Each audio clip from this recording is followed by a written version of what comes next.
Your Excellencies, ladies and gentlemen, good morning to all of you. On behalf of His Excellency Sheikh Salim bin Mustahil Ma'ashani, Vice Chairman, Muscat Overseas Group, and United Media Services, I'd like to extend a warm welcome to each one of you to the OER Business Summit 2017.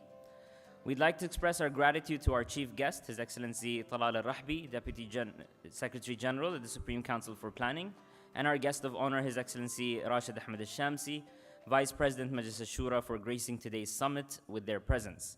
As a token of our gratitude, we'd like to present a bouquet to His Excellency Talal Al-Rahbi and a bouquet to His Excellency Rashid Ahmed Al-Shamsi.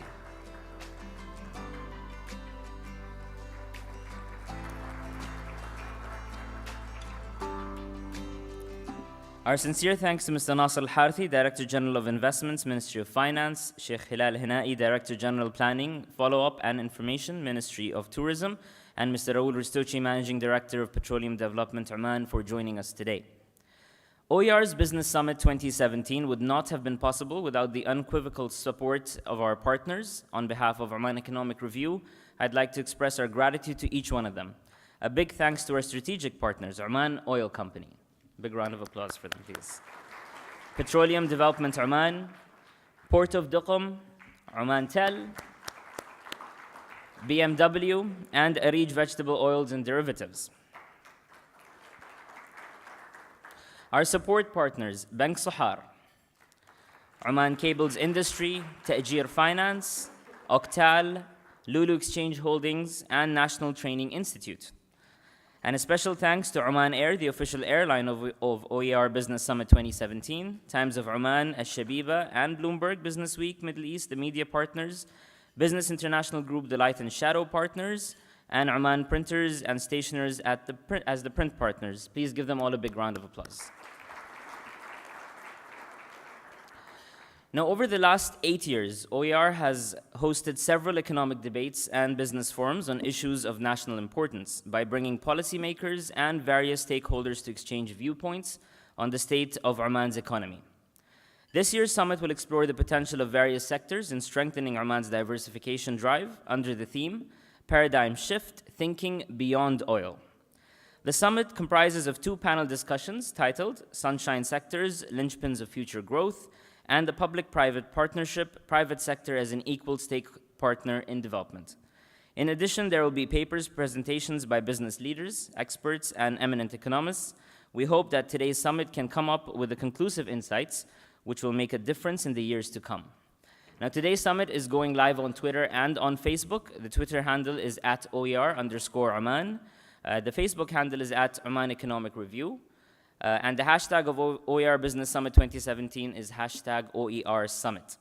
We encourage you all to comment or tweet on the proceedings using these hashtags and handles. And the highlights of today's summit will be uploaded on YouTube in the next few days. I'd now like to invite Ms. Alpana Roy, the Executive Vice President, United Media Services, on stage to deliver the welcome address.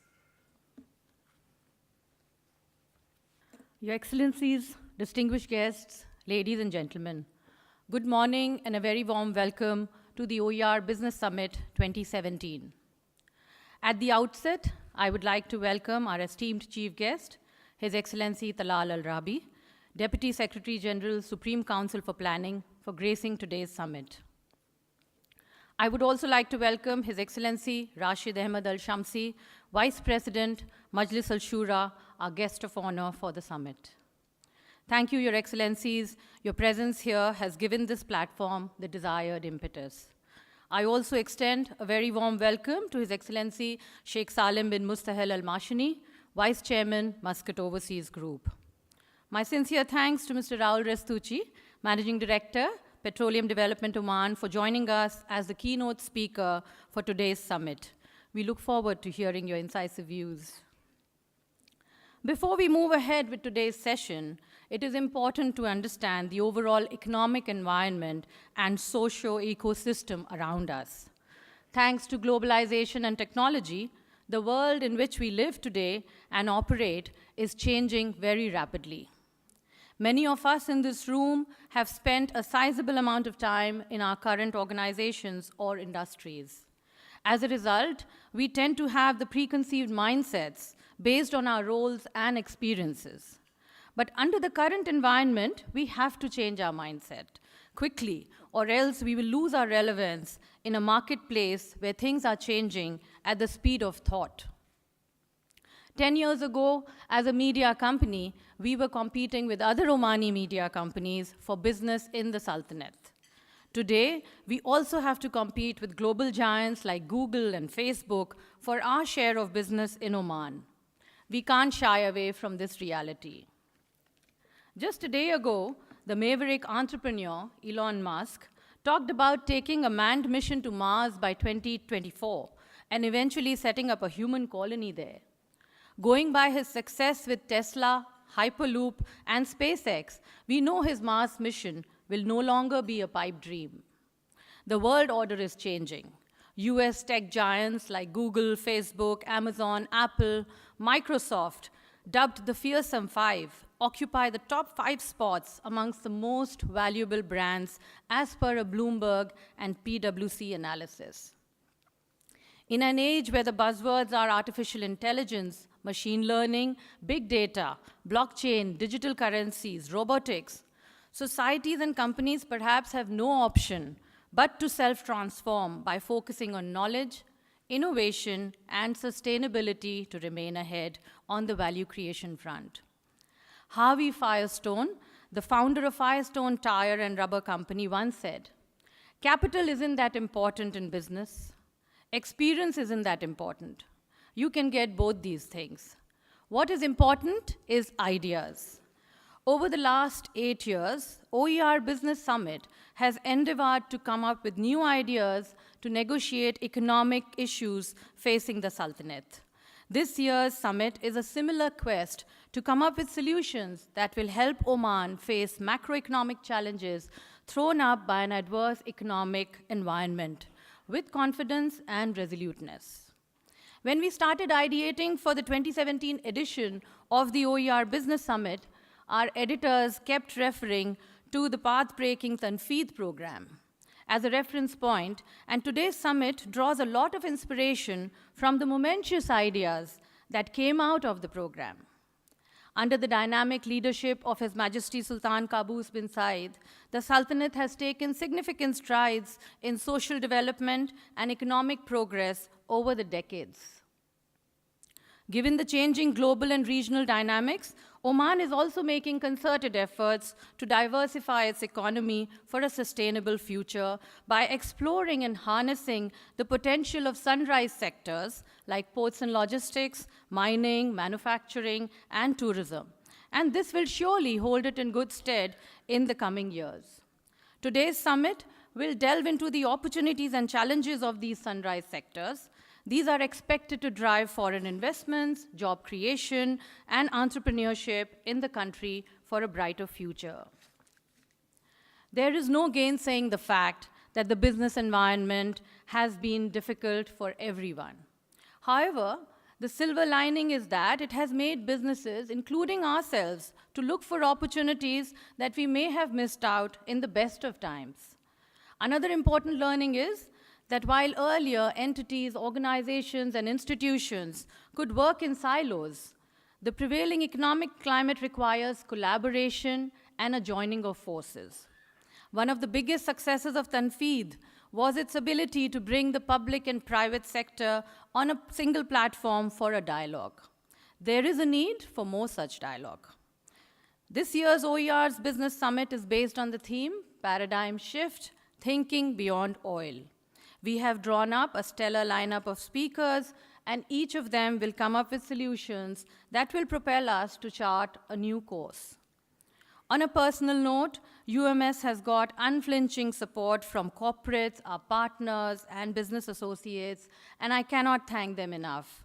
Your support is the biggest testament to the quality and value that our publications and events bring to the table. Moreover, it is also our biggest motivation to raise the bar constantly. We hope that OER Business Summit 2017 enriches you with new ideas, solutions, and a thought-provoking debate. Thank you. Thank you, Alpana. It's my honor to invite on stage Mr. Raoul Ristouchi, the Managing Director, Petroleum Development Oman, to deliver the keynote address of OER Business Summit 2017. Mr. Ristouchi started his career in Shell International in 1980, following his graduation from Nottingham University in the UK with a degree in mining engineering. After working at The Hague in production technology, he held several positions in Brunei in the areas of well site operations, production engineering, and economics, before moving to Qatar Petroleum as the head of economics and planning, followed by production technology and later as petroleum engineer manager at Al Furat Petroleum Company in Syria. Following this, he served Shell in several other senior positions and was later appointed as the executive vice president for Middle East, Russia, and the CIS for Shell Exploration and Production, Middle East based out of Dubai, and Mr. Ristouchi assumed the role of managing director of PDO in October 2010. Ladies and gentlemen, please join me in welcoming Mr. Raoul Ristouchi on stage.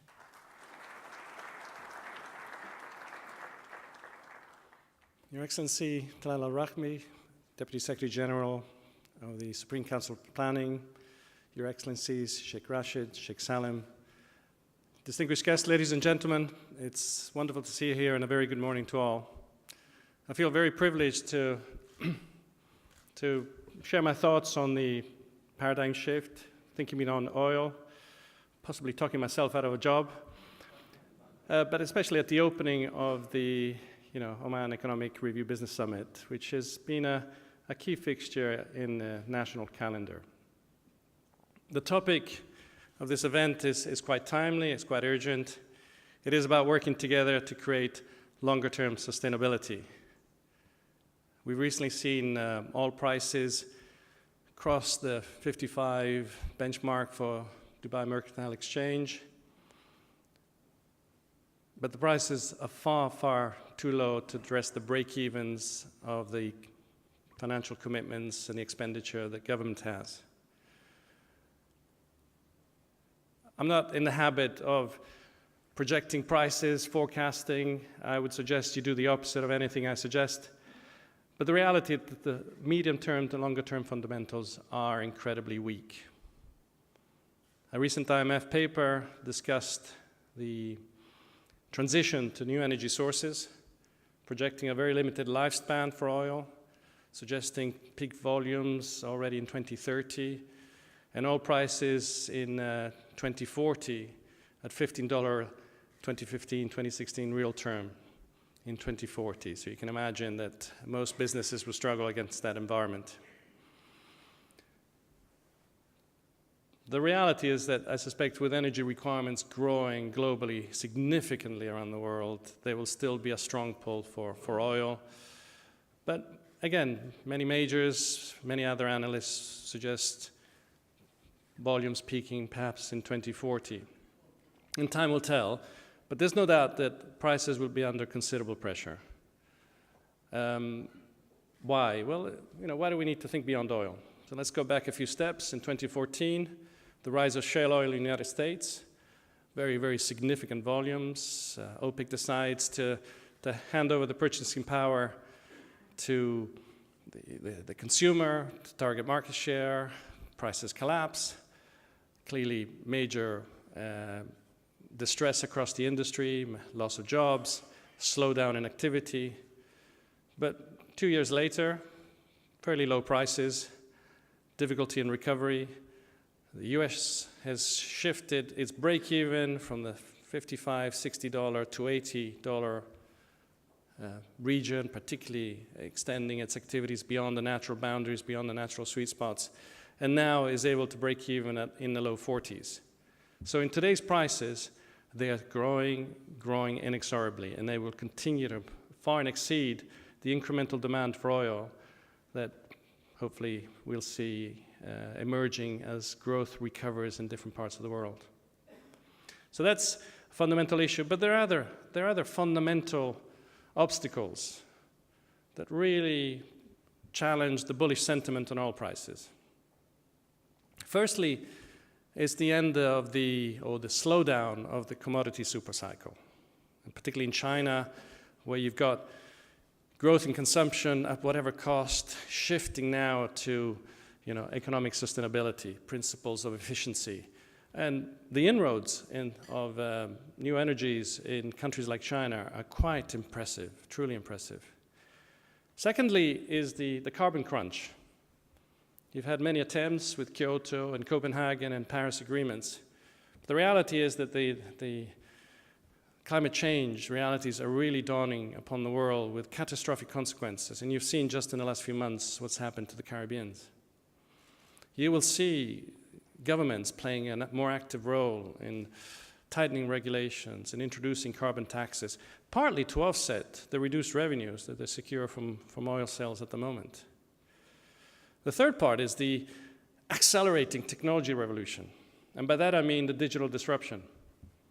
And so we're talking about moving demand from molecules to electrons. And that introduces far greater efficiency, far greater opportunity, but significant disruption. If you look at new energy sources, yes, intermittency and low density continues to be an issue today, certainly when it comes to solar and wind. But there's a rising exponential drive to secure the new energy sources, and the step change in technology and in storage of batteries and so forth is just around the corner. The moment you're able to top up a Tesla in 5 minutes versus having to replace the battery or charge overnight is the moment you'll see a tipping point in that industry, and that is truly just around the corner. You also have to recognize that the incremental deployment and usage of new solar powers with infinite capacity is going to become easier and lower cost. In fact, the marginal cost would probably go down to zero. And if I can give you a simple analogy of the broadband, service providers will buy servers, and we as individuals will buy routers and buy a monthly subscription. But the incremental use after that is effectively free. And you'll see more and more of that coming in as new energy alternatives come into the mainstay of industry and driving for efficiency of the carbon crunch and so forth. So if we look at the main drivers, the fundamentals, we're talking about strong supply, very strong supply. Don't forget, it wasn't just Shell Oil that improved in efficiency. Every other operator became far, far more efficient at its business. We're growing in PDO. The whole region has incremental opportunities to grow. Everybody's ready to provide more. And I think there's a fourth element that people often underestimate, and it's what we call stranded reserves. Now, I'm not talking about reserves in deep water or in Alaska or otherwise. I'm talking about core reserves, 100, 200 billion barrels of reserves, and the realization that perhaps 50% or more of those reserves will never be monetized. After all, we didn't move from the Stone Age because we ran out of stones. In the UK, they didn't close the last coal mine because they ran out of coal. They're just different drivers, different opportunities. And so think in that environment when a producing country is reliant on those reserves, the pressure it has to monetize them today at whatever margin, because they may not be able to monetize them tomorrow. So those fundamentals are really challenging and, are the counter-arguments to bullish sentiment on oil prices. Strong supply, eventually falling demand, carbon constraints, and new energy sources. A sort of perfect storm that will challenge the business and economic model of many producing countries. Now, what does that lead us to? Well, two fundamentals. One is the transition train is well underway. It's unstoppable. And we in PDO want to be on top of that train and steer it and drive it and not underneath it. Secondly, diversification is a sine qua non. It's an absolute must, and the urgency is rising exponentially every single day. Another facet is if you take the three major credit rating agencies around the world, Standard & Poor's, Moody's, Fitch, they've all downgraded Oman's credit rating. But more important and more concerning is the negative outlook. They all have negative outlooks. Bankers, lenders, investors are willing to inject more capital if they see the light at the end of the tunnel. And at this stage, the business plan doesn't show the light at the end of the tunnel. So we need to be more creative. We need to be more engaged and working closer together to understand how we secure long-term sustainability. Today, underpinned by, driven by the financial outlook and other challenges, PDO has worked incredibly hard to do more and more and more for less and less and less. And that's driven by leadership and empowerment. It's driven by standardization and simplification. It's driven by lean and contract optimization reviews. But the reality is simply not enough. We're a great company today. We just want to make sure that going forward, we're not the Kodak of yesteryear. We've got to continue to drive and redefine our business and where the sweet spots are in terms of opportunity and creation. Beyond financial challenges and ratings, the biggest threat and the most pressing for diversification is employment creation. As you know, every year 50,000 or more Omanis, many of them well-educated, hit the job market with difficult prospects. We have to take that as a serious, serious challenge and really work together to find those opportunities. It is also about addressing not just the numbers, it's also about addressing business requirements, business vocational opportunities that are emerging. It's also addressing the redefinition of the curriculums that universities and academia will have to address with the digital disruption. 10 years from now, a significant proportion of existing jobs simply won't exist, and we have to position. But it's not a threat, it's an opportunity. Because of the actual scope, whether it be cybersecurity, artificial intelligence, robotics, is enormous. And so we should look at that with opportunity, but clearly understanding that we will have to define business curriculums and business roles. I think it's also important that there's a recognition that the private sector is going to have to step up and really make a difference on job creation and urbanization. The days of guaranteed jobs in the public and government sector are things of the past. And in fact, government needs to seriously look at repositioning and reducing its workforce, because it's only through longer-term economic sustainability that we can really continue to fuel diversification. I want to commend the government for its efforts on diversification. We've seen a step change in focus, commitment, and recognition with initiatives such as Tamfid and other prospects, and of course the huge commitment and focus on transforming the infrastructure as a logistical major hub in Duqm, for instance. PDO are working really hard to support that program. I've got several secondees in each one of those labs: tourism, labor, manufacturing, logistics, and so forth. And we're also stepping up on our, what we call the ICV program, the in-country value. It really works, it's sustainable, it's competitive, and it's all about value. If it's not sustainable, it won't happen. So we won't compete with forging against the Chinese markets. We may not be able to manufacture competitively, but we can certainly install, we can certainly service, we can operate, and we can upskill. And ultimately, the mantra is very simple. It's about creating products and services by Omanis in Oman. And that formula works. So just 2 weeks ago, I had the privilege to cut the ribbon at the new Gulf Energy manufacturing plant that delivers fishing and drilling equipment for the oil and gas industry. It's fantastic. It's state-of-the-art, brilliant equipment, great products that are delivering the ones we need within the community of where we operate.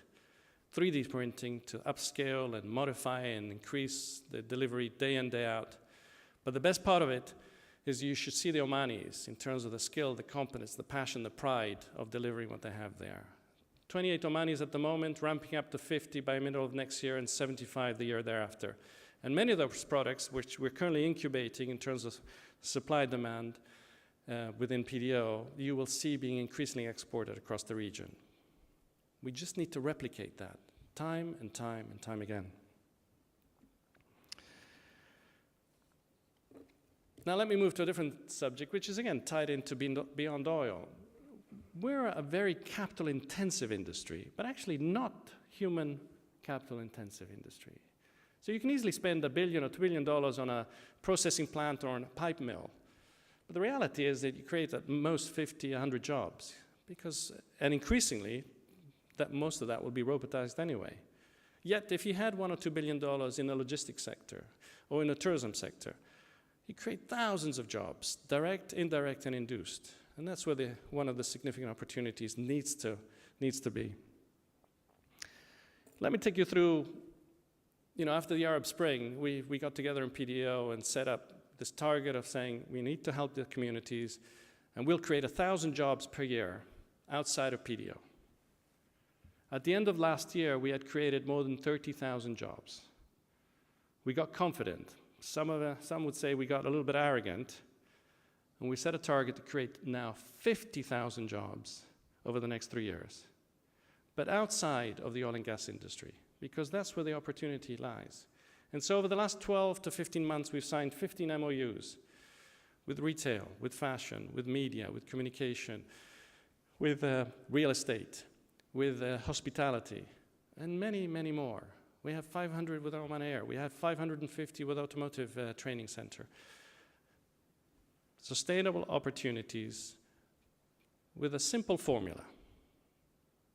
1, world-class curriculum. 2, independently tested. 3, internationally certified. And it just simply works. And then you have the industry pulling and creating those jobs rather than a top-down mandating of a certain percentage, which, as you know, doesn't work because you end up with drivers and administrators. We're focusing on where the opportunity is and creating what the industry needs.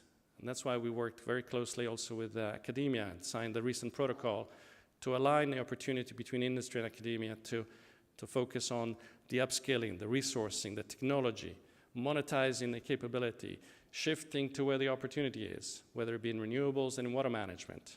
Some of us think we're an oil company. We're not. We produce 5 million barrels a day of water, and that's a huge opportunity 10, 15 years from now. Now, we're also working to reposition PDO to essentially be a fully fledged energy company. So I guess 10 years from now, probably 80% of our business will be conventional oil and gas, but you'll see an increasing percentage of renewables and energy sources and focus on energy efficiency and focus on water management and other opportunities. If you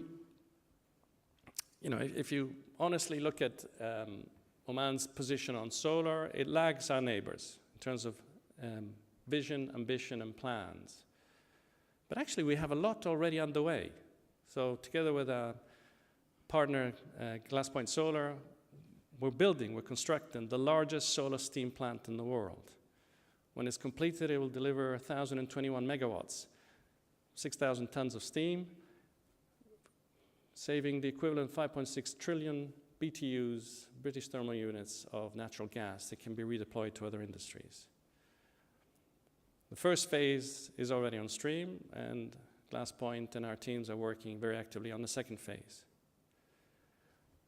We've gone greener also beyond those boundaries. So if you look at our Ras Al Khaimah redevelopment project, solar lights, solar water heating, grey water recycling, low usage water plants, more efficient bricks made in Oman, 60% more efficient in terms of insulation and opportunity.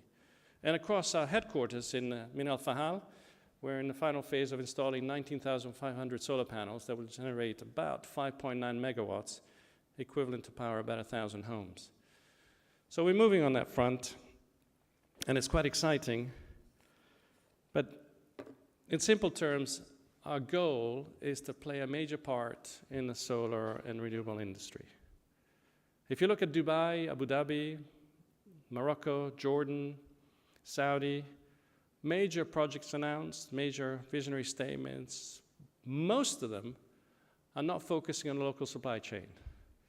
We want to do that. We've done it in the oil and gas industry, we can do it in the renewables industry. My view is that 5 years from now, you'll fly over Muscat, and 50% of the houses and villas will have solar panels. So we may not manufacture them here, although Duqm is already working on that opportunity, but we can certainly service them, operate them, install them, develop the inverters, the transformers, the maintenance. You can imagine the huge opportunity.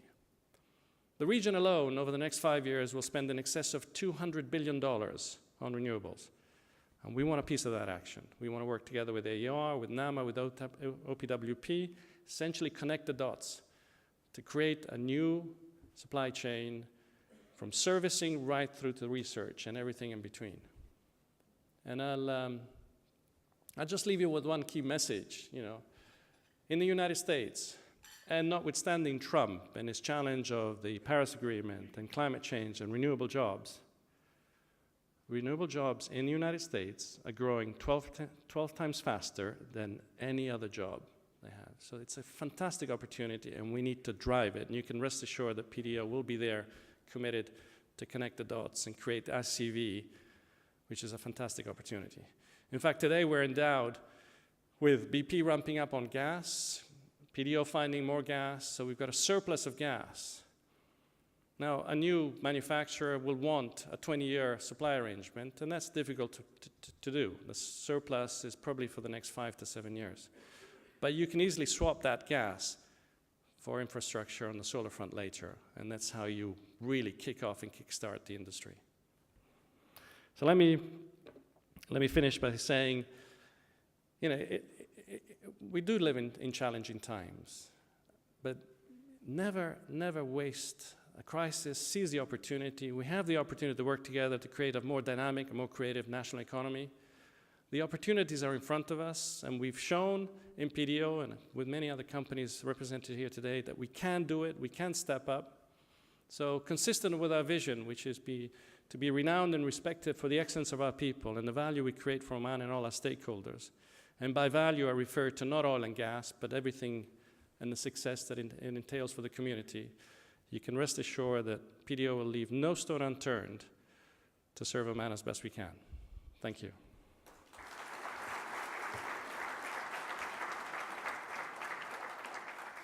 Thank you, Mr. Rastoshi, for your incisive insights.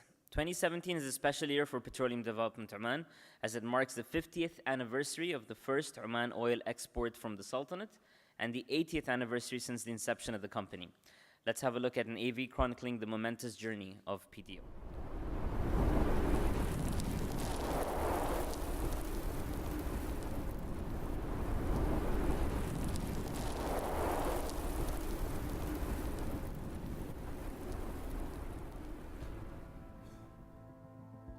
من رمال الصحراء ابتدأت حكايتنا لتشكل ملامح نهضة عمان عندما منح السلطان سعيد بن تيمور عقد امتياز لشركة تنمية نفط عمان للقيام بعمليات استكشاف النفط. وفي حقل جبال حفرنا أول بئر نفطية منتجة، معلنين انطلاق رحلة من الجهود الاستثنائية تكللت بتصدير أول شحنة من خام النفط العماني للعالم. وبزغ فجر جديد، فجر النهضة المباركة.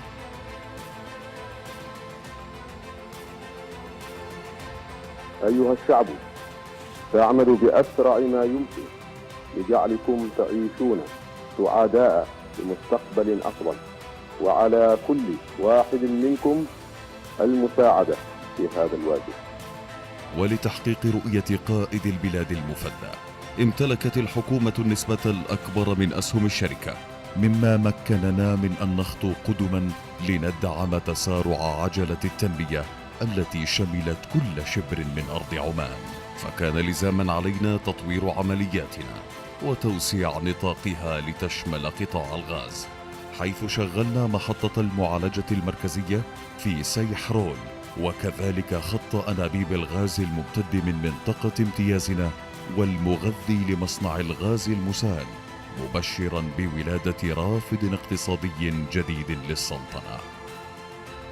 ولأننا نشأنا على مجابهة التحديات، تبنت الشركة استراتيجية طويلة المدى لزيادة إنتاجها من النفط بالاعتماد على مشاريع الاستخلاص المعزز للنفط.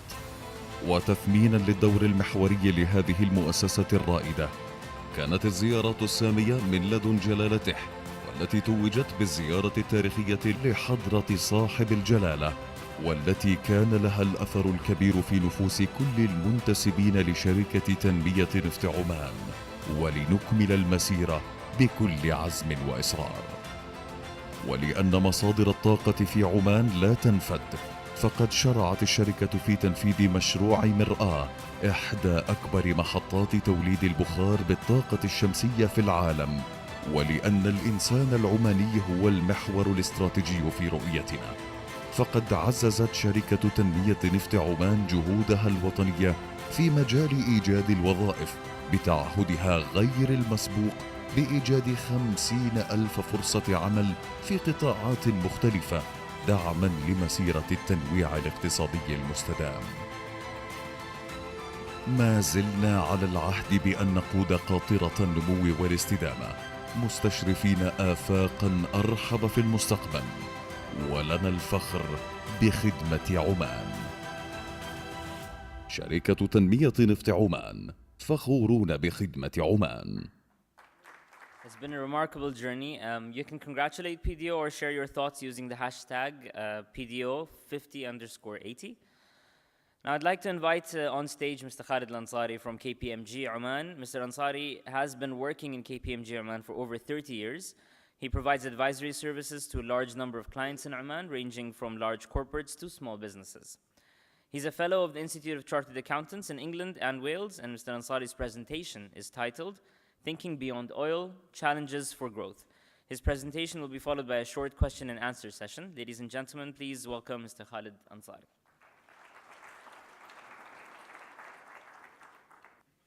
Your Excellency Talal, Excellency Rashid, and His Excellency Sheikh Salim. Good morning, ladies and gentlemen. Interesting topic, thinking beyond oil. When I came to Oman in 1986, in January, oil prices had dropped from $40 a barrel to $8. And people were telling me, look, the party is going to be over in 20 years. Go back to some other place. Down the road, it's almost 30 years, we're still there. Today, my presentation is looking at what are the challenges in diversification. And I will try to highlight what are the bottlenecks. And my conclusion, I'm giving you my conclusion up front, and then try to back it up. The conclusion is that the government has done whatever it had to do. Policies have been set, infrastructures have been made. But the problem is not on the bigger scale. The problem is at details. As they say, the devil is in details. If you look at, already policies have been set forth, debates have taken place, Tanfeed has already identified. There are 5 main areas which has been identified as a policy for diversification. And each one has huge potential. So the policy is clear. These are the 5 areas government wants to move on beyond oil. Things have been set. Policies are clear. The question is, how do we move it forward, and what are the challenges in each of these sectors, and how do we move? If you look at Oman's assets, Oman has a pretty large talent pool. There are almost 520,000 plus registered school students today. There are 34,000 students enrolled in higher education. So as far as the talent is concerned, it's being built up. If you look at the infrastructure, the government has spent the last 45 years setting up infrastructure. Today we have special economic zones in Sohar, Salalah, Dukum, and a few others. We have established industrial states in Rusail, Salalah, Sohar, Nizwa. We have good quality ports in Sohar, Dukum, Salalah, Mina Caboose. We have world-class international airport. Salalah is open, Muscat is about to be opened. We have first-class road network. And we have good communication system in the country. So all the infrastructure, all the systems are in place. And to top it up, at Oman's doorstep, we've got about 1 billion consumers sitting around us. So Oman is not in isolation. Let me look at some of the opportunities in some of these sectors. I will go at a very high level, just highlight. And the purpose is to leave you with thoughts and discussion which follows. So what are the opportunities? If you look at the logistics sector, which has been highlighted, there currently employs 30,000 people. Yes? Not a very, very big number. But if the sector has to grow, that number can go much, much higher. If you look at the ports, there's a study done recently. It says if an ultra-large container vessels from Singapore to Suez does a weekly shipping, the annual cost in Salalah is $4.4 million, whereas Jebel Ali is $24.6 million. There's a study which says that Oman will import $4.8 billion worth of food by 2020. Yeah. Another interesting study which says more than 1 billion people worldwide depend on fish as a source of animal protein. Per capita has increased from 9.9 kg in 1960 to 18 kg today. Oman has got thousands of kilometers of coastline and a big fishing industry. Another interesting feature in the food industry is that within the MENA region, 250 kilograms of food is discarded on an average by individuals with a total cost of $60 billion. Yeah, another opportunity staring at us.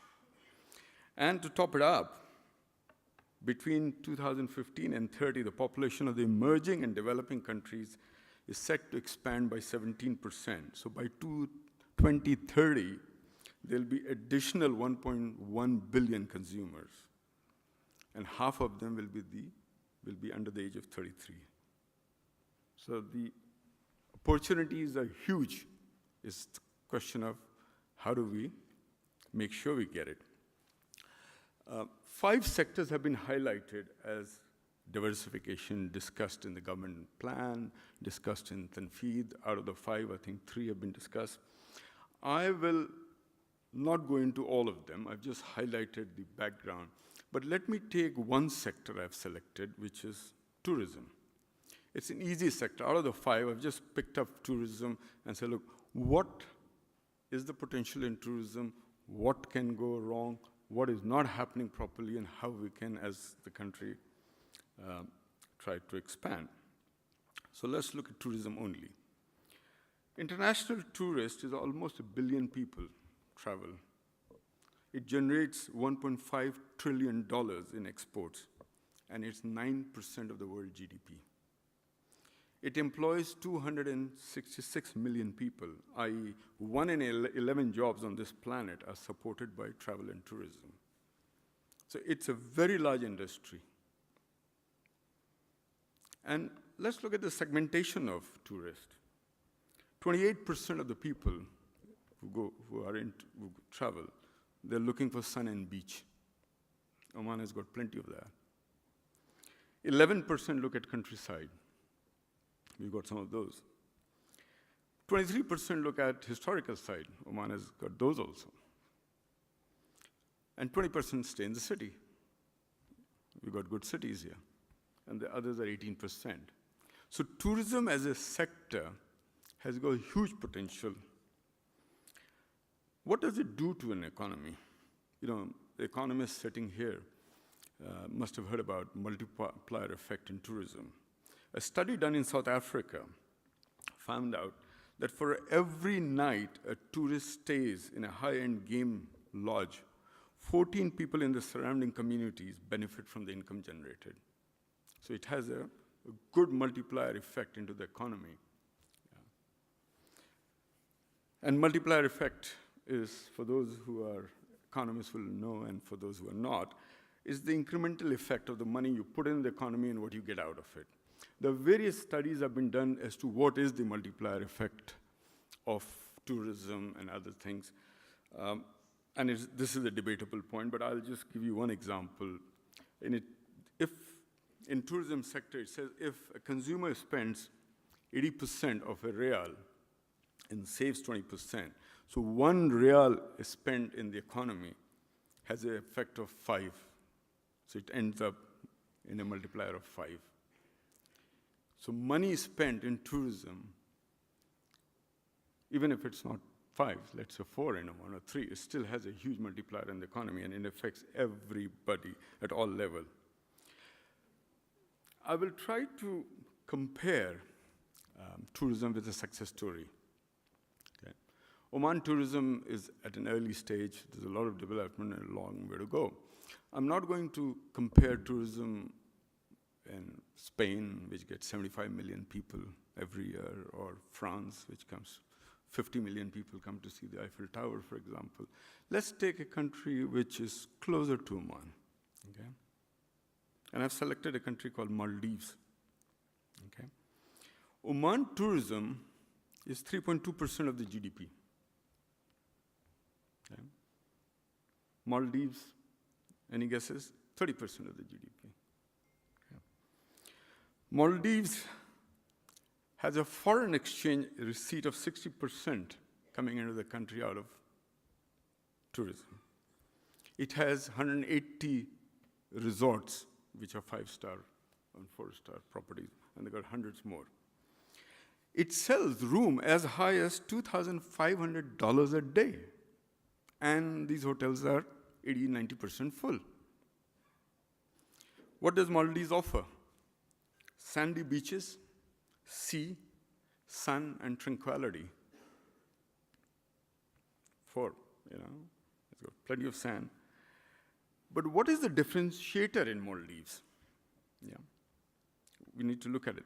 It's an extremely efficient and friendly process. Any tourist who goes to Maldives will know it's extremely efficient, very friendly. That's the differentiator. Tourists have a very good experience, and they keep coming back. I think their return trip is one of the highest in the world. Once you go there, you keep going back.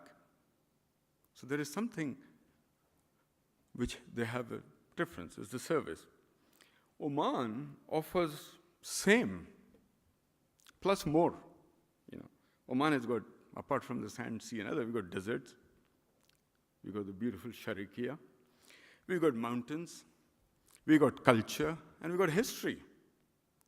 So apart from the standard sand, sun, and sea, there are 4 other items which have been capitalized on. And quite easy to do. Tourism is the most easiest. Out of the 5 we looked at it, most of the other sectors requires investments, development, but tourism is something which can happen pretty quickly. And you can see it happening with the number of people coming in. Now, so that's the bigger picture. Great opportunities, very easy to fix. Policy is already clear, but where is the problem? Yeah.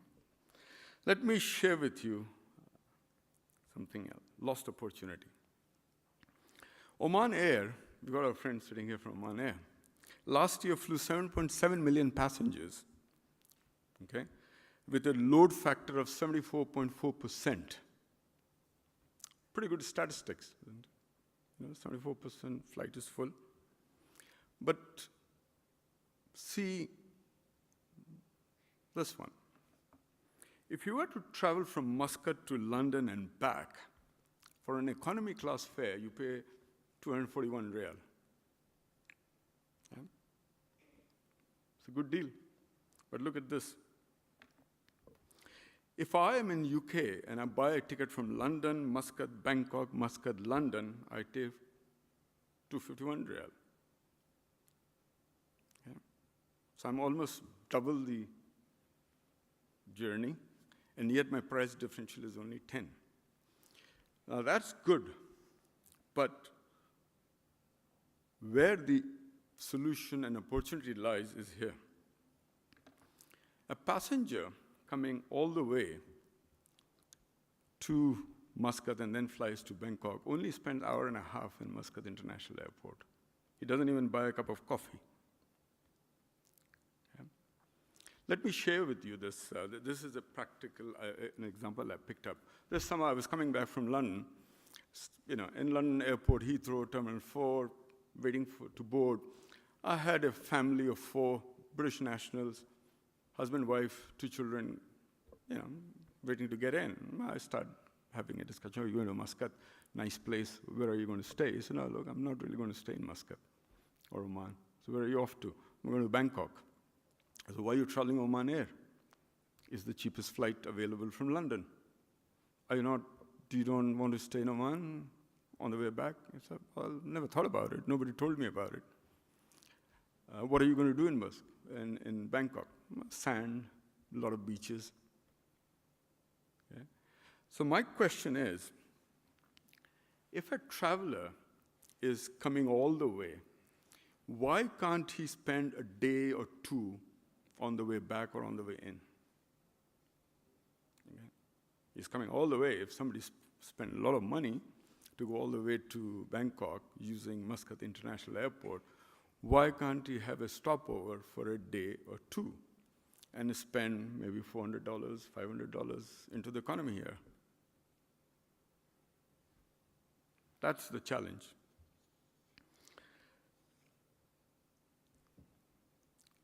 Muscat International Airport, 12 million passengers handled in 2016. It's a very large number. Now, we were talking about the multiplier effect. Yeah? Very simplistic assumptions. If out of the 12 million, you take 2 million additional people who are just transiting, who are going to come here, have 1 hour layover and go on, if out of the 12 million, only 2 million you pull them out and say, look, spend 2 to 3 days in Oman. Look at the beautiful beaches. Look at the nice mountains. Look at the rain in Salalah. Look at the desert, the Wahiba sand. Go to the opera house. And if a person spends $1,000, which is not much, if just calculate somebody from London going to Bangkok, would probably spend $15,000, $20,000 anyway. What does it do? It creates $2 billion worth of activity in the country. And if I use a multiplier of 5, it ends up with $10 billion of activity just by bringing people into the country and asking them to spend money. So that's the challenge. Infrastructure is there, people are coming, but we are not capitalizing on the marginal income or the potential which is out there. And what is the reason for that? I'll come back to that. In tourism sector, let's look at some other areas. these are some examples I picked up based on my personal interaction, for this presentation. I came across a tourist who had come on this passenger liner.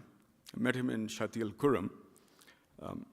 He was saying that he was charged 75 real from the port to Shati Al Khurram, one-way traffic. Okay, see, you got a problem here, isn't it? For a tourist who spends maybe $10,000 on a shift, 75 may not be a problem, but there is some issue in terms of the perception, the efficiency, the feedback. If he finds out that, look, I was ripped off, I should have paid only 15, I paid 75, the multiplier effect of his bad perception, think about that. Another issue, a tourist recently, that happened only last week, arrived at the airport at 12:30 in the morning, was out of the airport at 3:40 in the morning, 3 hours of waiting, okay? Now the person flies in, his flying in time is 2 hours, he spends 3 hours to get a visa and get out, okay? Does that go well for the tourism? And when I spoke to him, he said there were only 2 counters working at that time. And there were a lot of people standing in the queue, and a lot of them standing in the wrong queue.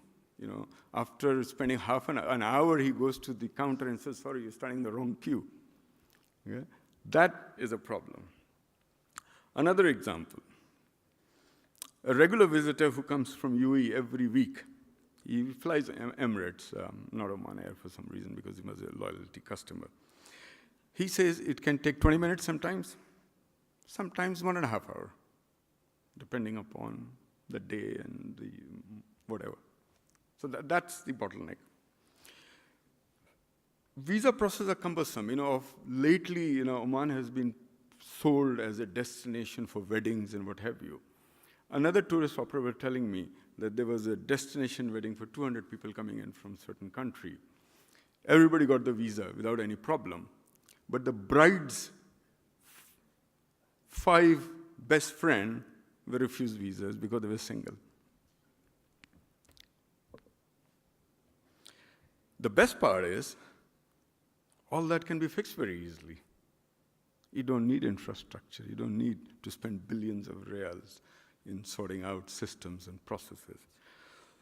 So before I wind up, ladies and gentlemen, the question is, what is the root cause for the challenge? What's causing us?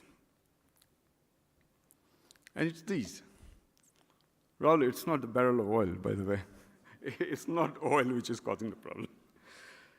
The root cause, which I believe, is what I call the silo syndrome, i.e., each of us work in our unit very efficiently. I've got a process, I'll follow it. But I don't care about the next unit or the department. Oman Air, for example, excellent job, 75% load factor, brings in a customer and then leaves him or her at the mercy of the arrival launch. People, when the crew is gone, everybody's gone. An hour flight, 3 hours in the visa, doesn't make sense. It's the silo mentality. So what is an option? Obviously, no guesses. It's this. What I call it the collaborative environment, where everybody's the winner. So the challenges, ladies and gentlemen, is in the implementation of the policies, looking at the smaller units. The devil is in the detail, as they say. Policies have been done, infrastructure is there, opportunities are there, talent pool is there. How do we make sure that these little things don't become a hindrance? Because as a dollar is spent or a real is spent has a multiplier effect of 5, a bad experience, and I think an economist has not worked it out, a bad experience of tourists may have a multiplier effect of 100 maybe, because it's all perception. A successful story in Oman, I know we're going to be talking PPP, is the power and water sector. It's a classic success story. 1994, for those of you who remember, the first private sector power plant called Mana Power was set up in the country. 20 years down the road, it's just about to finish its concession, I think, in a couple of years. But that's a success story. I remember when Mana was floated, there were no takers. Very few people internationally wanted to come to the country. There was a problem of banking facilities, a problem of funding. Today, when the government announces a power plant or a water plant, there are queues for tender. People are keen to come. Why? Because it's a successful story. It's got a process. It's got a procedure which works. So, ladies and gentlemen, that's the end of my presentation. The root cause is the silo mentality. Get out of the silo syndrome, have a collaborative syndrome, the challenges will be overcome. And I hope the panelists who are coming in later on are able to debate this point. Thank you very much. If there are any questions, I'll be quite happy to take it. It's actually more of a comment than a question. Sure. An example of missing a collaborative mentality is one of the status that, one of the numbers that you have mentioned. When it comes to fish average consumption per capita here in the country, you mentioned that currently it's 18 kg, while 2 weeks ago, the Undersecretary of Fisheries say that it is 33 kg. So that 18 is a global number, not Oman number. thanks. From 9 to 18 is a global consumption, so I'm talking about a global market. Because you were talking Yep. more about the local market, so Sure. thanks. Thank you very much, ladies and gentlemen. Thank you again, Mr. Ansari. Our next presenter is Dr. Fabio Scassiavillani, the Chief Strategy Officer and a member of the Investment Committee at the Oman Investment Fund. In this role, he develops forecasts, conducts analysis of global economic trends, and contributes to devise OIF's assets management plans based on long-term growth drivers. He sits on the board of Sigit, a multinational company producing plastic components for automotive and white goods. In his previous career, he served as Director of Macroeconomics and Statistics at the Dubai International Financial Center, Executive Director at Goldman Sachs, Senior Economist and Advisor at the European Central Bank during the launch of the euro, and held various positions at the International Monetary Fund. He has published academic research in macroeconomics, exchange rates, finance, and has been a consultant to the large European corporates. His presentation is titled Macroeconomics Outlook, Diversification Challenges. Please welcome on stage Mr. Fabio. Thank you very much for this kind introduction. Your Excellencies, ladies and gentlemen, it's an honor for me to be at this event. Much has been said already about the prospect for Oman. I will start by focusing on what's happening in the global economy, because Oman is a small, open country, and what happens in the rest of the world has a major influence, obviously, on our prospects. So these are the IMF forecasts. They date back to a couple of months ago, so there will be a new one coming in a few weeks, but we don't expect much changes. What we see here is that the world output, which is the top line, I don't know if you can all see it, but I'll tell you in a second. The world output growth is expected to pick up in 2017 to 3.5%, and in 2018 to 3.6%, which is more or less in line with previous years. We've been oscillating between 3.5, 3.2. So the United States and all major economies will grow at around 2%. The emerging markets will be growing at rates that are around 4.6, 4.8%. So slowly the world economy is reaching cruising altitude, I would say. The only laggard in this rosy picture is unfortunately our region. And the Middle East, North Africa, and Afghanistan, Pakistan, that's how the IMF defines our region, is going from a growth of 5.0% in 2016 to half of that in 2017. It will be picking up a little bit to 3% in 2018. But, you know, countries like Saudi Arabia, which were growing at 4.1% in 2015, will grow only by 0.1% in 2017 and will pick up marginally to 1.1% in 2018. So here, obviously, the oil price drop has inflicted a heavy toll on our prospects. What can we do about it? Well, let me look at the Omani economy here. Let me focus on what's happening here. Again, the oil price has caused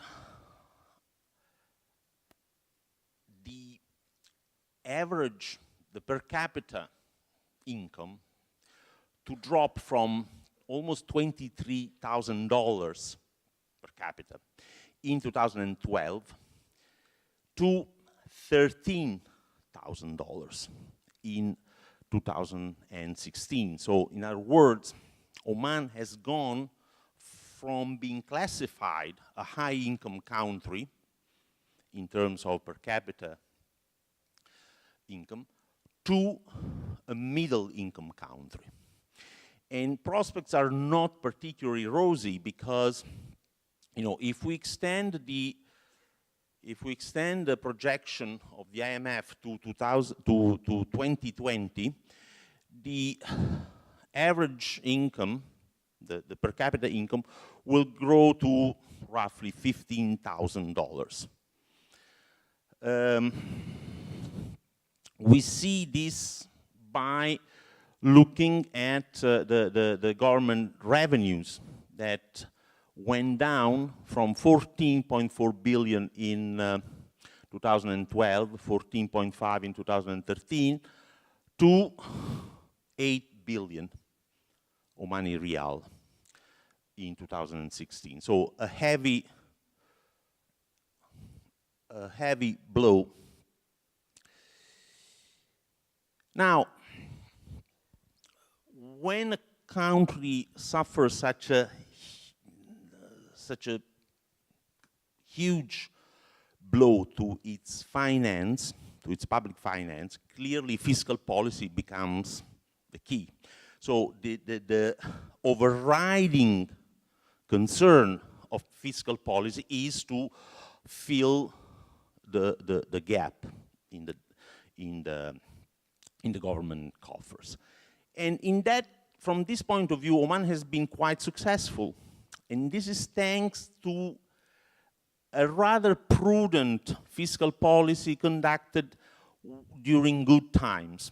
So we were, I would say, well prepared to offset the negative impact of the downward cycle in oil prices because we hadn't wasted much time and we hadn't wasted much money during the good times, and we had spent in a very sensible way. So it was easy, relatively easy, to borrow about $10 billion this year, which would more than cover the budget deficit. And this was possible despite a downgrade by both by major ratings agency. The latest one was Moody's, to level that is not investment grade. So in theory, based on this judgment, Oman should have paid a very high interest rate, which was not the case. And thanks to this credit obtained on international markets, international reserves of the central bank have been kept at very healthy levels. So there is no particular danger that the peg to the dollar can be called into questions. And there has been enough liquidity in the banking system to support the credit growth. And I'll show this to you in a second. So just to summarize what I've said, here are a few graphs. This is the government revenues. This is a graph from the central bank economic bulletin. You see that the green part represents the oil revenues. The blue part is gas revenues that are more or less constant, and other revenues that are being increased a little bit to offset the drop in oil revenues. This is an important graph as well that focuses on the expenditure side. Okay? Current expenditures have, been maintained at levels that are comparable with good times. Okay? But more importantly is the investment expenditure, the capital investment. So the money spent on infrastructure that has not been reduced, only in a few quarters, for example, in the last quarter of 2016. And this is very important because diversification requires new infrastructure. To grow, you need to have what economists call potential output. So you need to be able to expand the economy, and this cannot be done without having roads, airports, ports, power plants, water and desalination infrastructure, and so on and so forth. So the government sensibly maintained a healthy level of public expenditure even in the face of adversity, which will be a good springboard for when the oil price will recover. The overall fiscal balance reached a record low, the deficit record high in Q4 of 2015, and then it's gradually reducing. So little by little, with the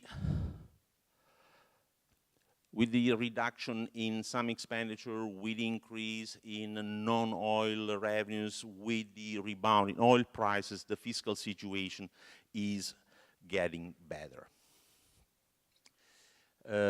Now, if we compare the current situation with what we were expecting in the Oman's 5-year plan, the major issue is the forecast on oil prices that were projected at $55 per barrel in 2017 and 2018, and 45 in 2016. In reality, when the fiscal plan for 2017 was presented, as you know, the oil price assumption was put down at 45. So the deficit, which was projected to be about 2.9 billion rial, in the 7 months, in the first 7 months of 2017, has already reached 2.6 billion. So compared to what was, you know, the 5-year plan trajectory, we're a bit off, but not incredibly so. Now, this is hydrocarbon production remains healthy. There will be, you see the red line is gas, the histograms represent crude oil production. We're a little bit down in 2017 because of we're participating in the OPEC cuts.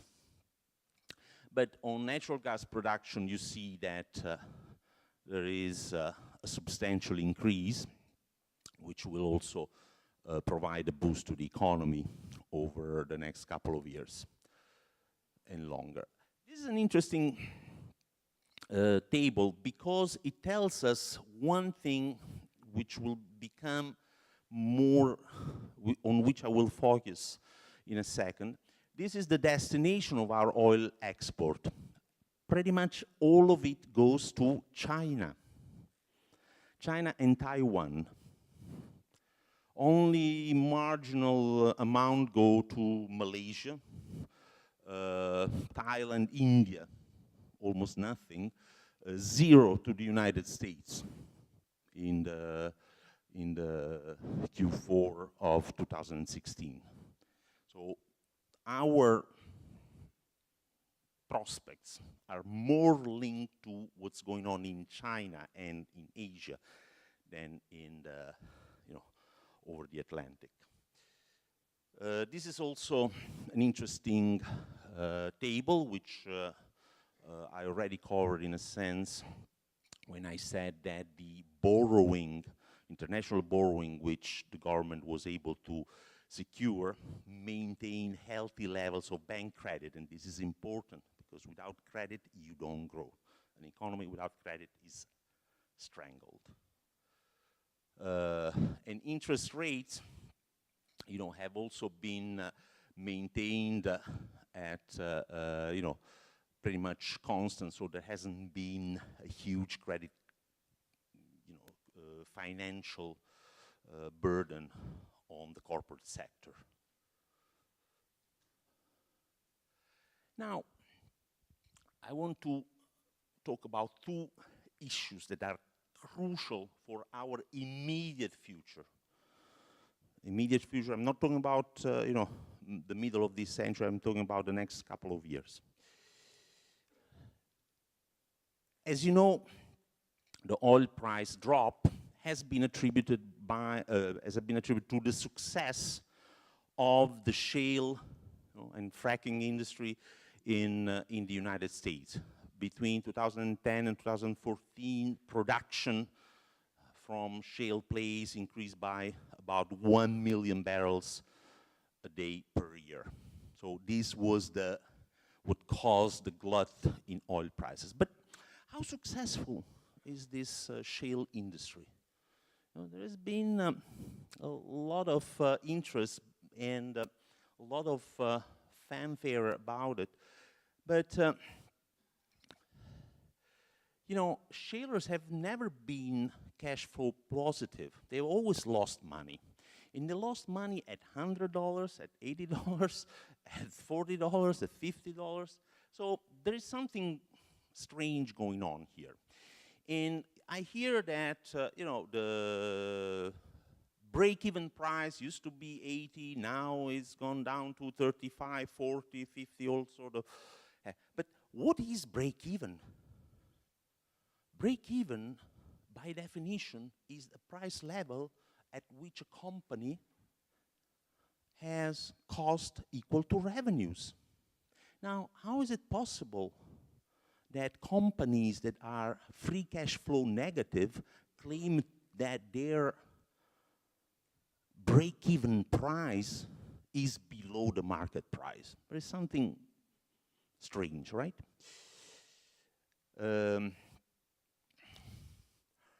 Because we need to understand how the well economics works. You will know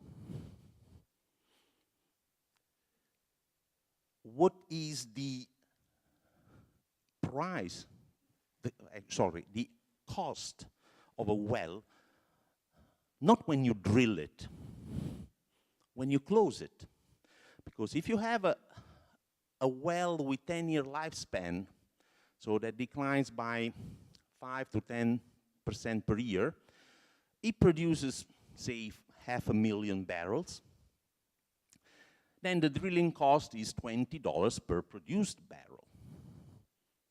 But you know that after the field is exhausted, then to the $20 you have to add concession price, transport, and all sorts of things. But let's focus on this. If the lifespan is 5 years, cost goes to, per barrel goes to $40. Now, what is the characteristics of these shale plays? Is that the decline in production is exponential. The maximum production is reached within 2, maximum 3 months from the start of the operation. Then it drops dramatically. So, even if a company says, oh, I have decreased the drilling costs by whatever, that doesn't mean much. You need to know over the entire lifespan how much that well has yielded. Now, a lot of this decrease in cost that the shalers claim can be attributed to the squeeze on the oil service companies. And maybe 10 to 20% has been the result of great improvement in technology. And if we look at the EIA numbers, what we see, this is the Permian, but it's pretty much the same thing in all the major plays, Eagle Ford, Bakken. What we see is that in order to keep production, you need to drill a lot. Because the blue line is the new production growth annualized. The red line is the decline in old wells.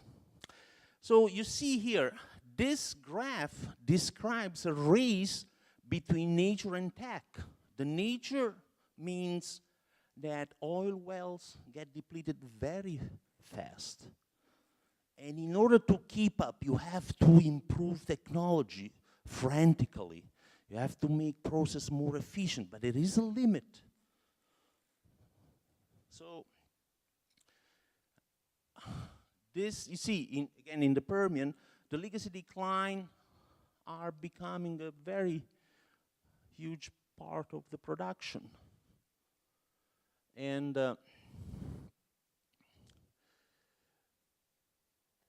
you know, there has been an awareness sinking in because a lot of these shale companies are reducing capital expenditure.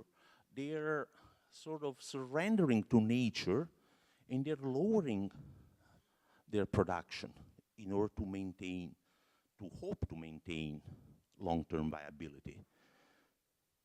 So that's why you have this strange phenomenon that when the oil price was declining, they were still adding rigs.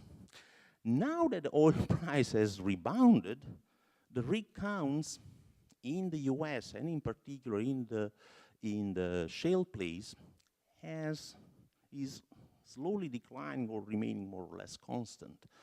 So and recently there was a very interesting signal that came from market. The activist hedge fund Elliott that had bought a consistent share in BHP Billiton asked to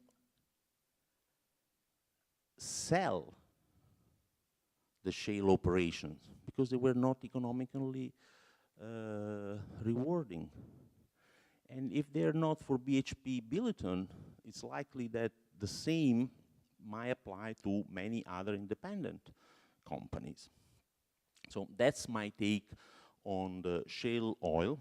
Now, the second very important issue is China. Now, I already showed you that most of our oil production goes to China. Now, why is China important for us in the immediate future? This is, you might be familiar with what has been dubbed by the Chinese authority the One Belt, One Road. So these were the two Silk Road, so the land Silk Road through Central Asia and the maritime Silk Road through the Strait of Malacca. China wants to build a massive network of infrastructure, road, railroads, pipelines, port installations, and these are mostly the transport infrastructure. This is the pipeline infrastructure through Central Asia. Now, you see, the Silk Route, the maritime Silk Route, connects Asia with India, with Africa, and then Europe. Why Africa? This gives you the idea of what Africa means in terms of territory. It contains the United States, India, Western Europe, so excluding Russia, Mexico, China, and even Japan. And there's a little territory left for the odd country here and there. So in terms of land mass, it's huge. In terms of wealth, most of it, like natural resources, most of it is untapped. In terms of demographics, Africa has 500 million population. It will grow by the middle of this century by 1.5 billion, so it will reach 2 billion. Africa is where China was 30 years ago. And Oman sits right in the middle of the maritime line connecting Asia with Africa. So the most populous part of the world with what will become the biggest demographic push of this century. The commitment is already significant. You know, this part, pale rose part, is the expenditure of Chinese companies along the One Belt, One Road, One Belt trajectory. So, last consideration on the diversification. You know, we need to catch this wave of integration between China, India, and Africa, okay? Because this will be the growth story of this century. In the past century, in the 20th century, the growth driver has been the integration between Europe and the US, with other smaller parts like Japan and Australia.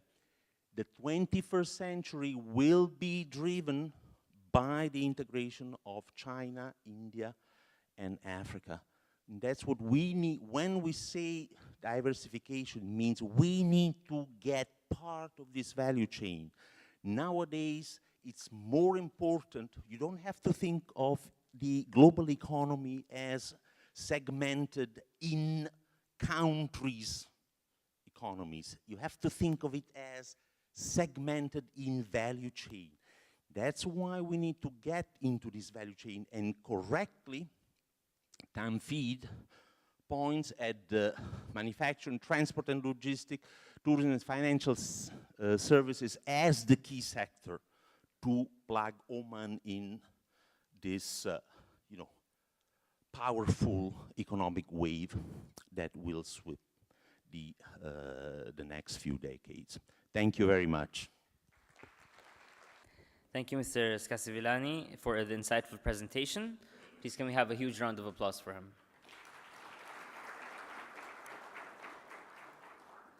Oman Oil Company is playing an important role in the Sultanate's effort to diversify the Omani economy and promote Omani and foreign private sector investments through participation in the energy and energy-related products. Let's look at a short AV on the company and its initiatives. Imagine an Oman where economic progress is not measured by the barrel, but enjoys a path of reinvestment that leads to exponential growth. A modern economy driven by technology and innovation, where diversification away from oil and gas has created security and sustainability. A place where prosperity is seeded among the many. Oman Oil Company, investing for the future of Oman. Our journey towards this vision began 20 years ago. We have strategically invested revenues from oil and gas across 7 diversified sectors, with over 40 investments spanning 15 countries. Progress has been positive, from petrochemicals and power to metals and mining. We are now a significant contributor to the GDP. Today, our aim is to realize the nation's position as a trade hub between East and West. 4 pillars have guaranteed the success of OOC's investment strategy. Our first has been to identify, develop, and invest in strategic opportunities that work hand in hand, because through shared interests, we're able to grow businesses more effectively. Our second pillar has been to ensure we maximize the potential return on our country's natural resources. By working with a wide range of industry partners, as well as diversifying our investments in energy-related sectors, we are constantly applying the use of new and improved technologies to further Oman's competitive edge. Our third has been to target the creation of sustainable employment for the youth. Local investments directly benefit the surrounding communities, and our goal is to double direct job creation for Omanis within the next 10 years. Jobs are key to a healthy and thriving society. Our fourth and final pillar is to grow talent, business leaders and professionals. We know that to make a positive contribution on the outside, we need to unleash the potential of our team on the inside. That's why we place significant value on the development of our human capital by creating empowering work environments. As we continue to support Oman's journey towards a diversified economy, these 4 pillars have sustained Oman Oil Company's vision and have kept us on track to double our contribution to Oman's GDP in the next decade. With the added support of our valued partners, we will continue to deliver on our promise to Oman. Oman Oil Company, continuing to deliver success. Duqm has attracted over $11 billion of investment in various projects and is being built as the Sultanate's next big opportunity. To tell us more about this, I'd like to invite on stage Mr. Jalal Al-Lawati, Promotion Manager, Duqm Special Economic Zone Authority, or CZAD, who's our next presenter. Jalal is a strategic marketing and communication specialist with experience in marketing management, client relationship management, and business development, with knowledge of finance and financial markets. In his role as promotion manager, he is responsible for promoting the economic zone as a whole and for creating awareness about the developments in the zone. Prior to joining CZAD, he worked for Takamul Investment, EFG Hermes Oman, Oman Oil Marketing, and Etihad Airways. And Mr. Jalal holds an MBA from the University of Leeds in the UK and a bachelor's degree in commerce and economics from major in marketing from Sultan Qaboos University. His presentation is titled Special Economic Zone at Duqm 2017. Please help me in welcoming Jalal up to the stage. Good morning. Ladies and gentlemen, esteemed guests, honorable guests, good morning to my presentation. I'm honored to be the first Omani on the podium today, so that adds to the pressure. 3 years back, I decided to move from Takamul, which is a company that invests in downstream oil and gas, to a free zone, which is Duqm free zone. I was always questioning that decision. Till this morning, I heard the outlook on oil and gas from Mr. Raoul, and I think I made the right decision.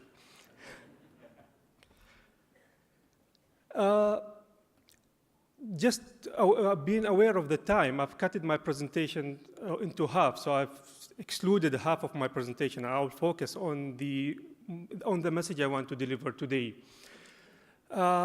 First of all, when talking beyond hydrocarbon, beyond oil and gas, I think we should also emphasize on creating more value from the oil and gas and from every barrel we extract today. And that is one subject I want to focus on. And the other subject, the other important, very important subject is to unlock the value of location. Today, we are in Oman and in Duqm are centered around 2 billion people market in Europe, in Iran, in the oil-rich Gulf, in Africa. We are centered around these markets in a very strategic location. So if we can capitalize on the location, we will do an excellent job. There was a book written by a famous American strategist called Robert Kaplan. He said that as Singapore emerged as a hub, as a regional hub in the early 20th century, Duqm qualifies to emerge as a hub for the region in the 21st century, and that's because of one and only one reason: location. Our location is very strategic. It's, as I said, it's surrounded by 2 billion people market. There are huge opportunities to create a logistic hub, to create an industrial hub in this location. Just to show the location of Duqm, we are halfway in the middle of Oman, 550 kilometers from the capital Muscat, 550 kilometers from the southern tourism capital Salalah. The location of Duqm, the size of Duqm is 2,000 square kilometers. It is one of the biggest, or the biggest, free zone in the Middle East. And today we have taken 800 kilometers to develop as phase one of the development. So this is a comparison between Singapore, and honestly, why Singapore? Why do you think we have looked at Singapore as a model that we want to, let's say, take it with us and start working from it? Because in Singapore, at that time, they didn't have labor, they didn't have gas, oil, they didn't have water, even water they import. And because of their location, only because of their strategic location, they succeeded being an industrial hub. And they created an industrial hub in Jurong Island. So this is an experience. We have to learn from it. And that's why we are inspired by the Jurong experience. And we have looked at Mr. Lee Ken as a CEO of the Special Economic Zone, and he's Singaporean.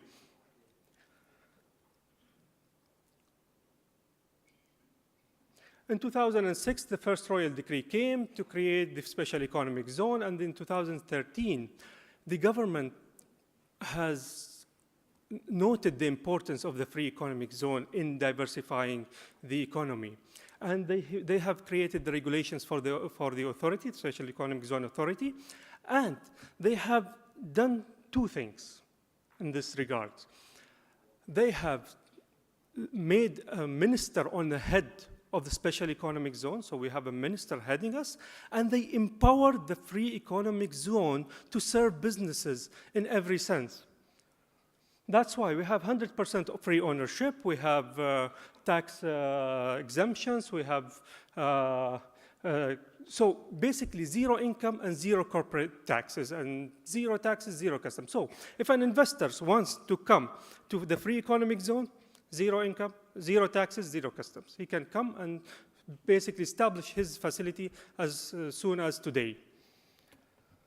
The other thing in the empowerment is to create a one-stop shop that really serves the investors. So if investors comes to a one-stop shop, they can deal with every business aspect of the business.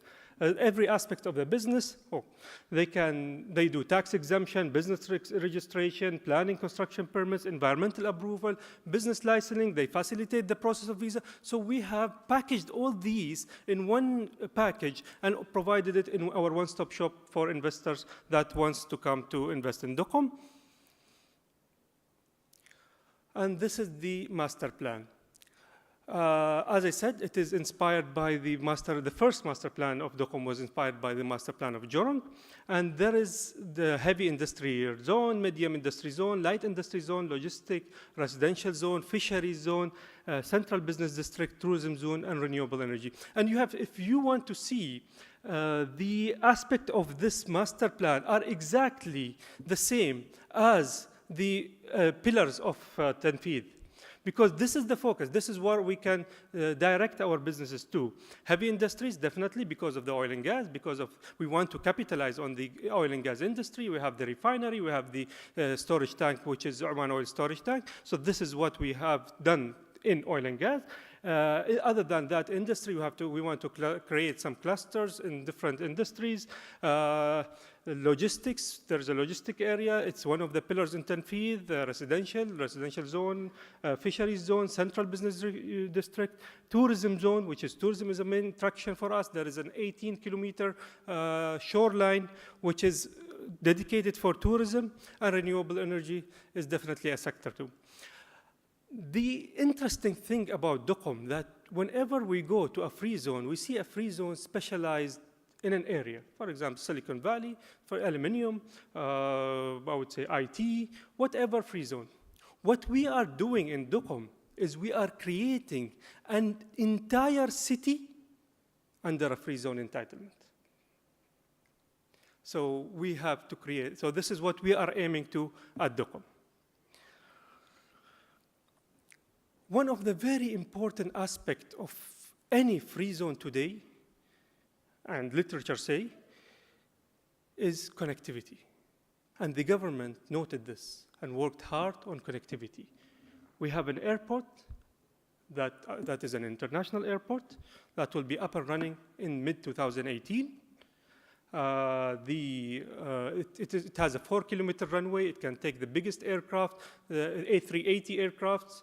But the passenger building is still under construction. It will be ready by the first half of 2018. And it will be an international airport. About port, we didn't invent the wheel. We tried to complete on we tried to start from wherever the others end. So we have created joint ventures, or the government has created joint ventures in different aspects to utilize the experience of these people. And the port is the heart of the free zone. That's why we have joint venture with, the government has a joint venture with the Port of Antwerp. Reggie just walked in. So, and the gentleman from the Port of Antwerp has established an excellent facility in a port. It's an 19 meter depth port. It can accommodate different type of businesses, and it will be ready in 2 years' time commercially. However, we are currently working, the port is up and running, and it's working on temporary basis till we get till it's completed in 2020. Inline roads, all the roads in and out of the free zone and in the free zone from the port to the economic industrial zone are being upgraded, and the railway will be coming soon. It's a national project of railway. However, we know that the railway has been on delay for time being. We are pushing for a line to start from Shuwaimiyya, which is an area around 250 kilometers from DOCOM, which is rich of minerals, to come to take these minerals and bring them to DOCOM to establish industries in this area. Okay, I think with this, I would end my presentation just with one note.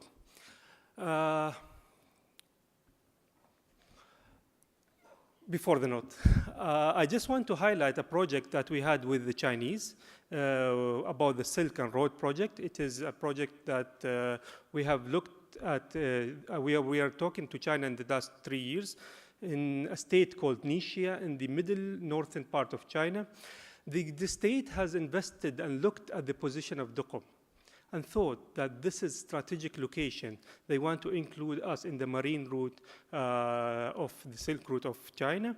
And that's why they came to us. They requested the land, 12,000 kilometers, around 11,700 hectares of land. They took the land, and there are 10 projects up and coming in the area. In the area. So this is something we have done with Mr. Ali Shah from the Chinese company. And last, we have to unlock the value of location. We have an excellent location. We are working hard to create this thing. So please, if you are a government institution, if you are a private sector player, if you are a normal citizen, if you are a lover of Oman, please join hands in a collaborative thinking. I will just borrow the word of my previous presenter, to unlock the value of location. Thank you very much.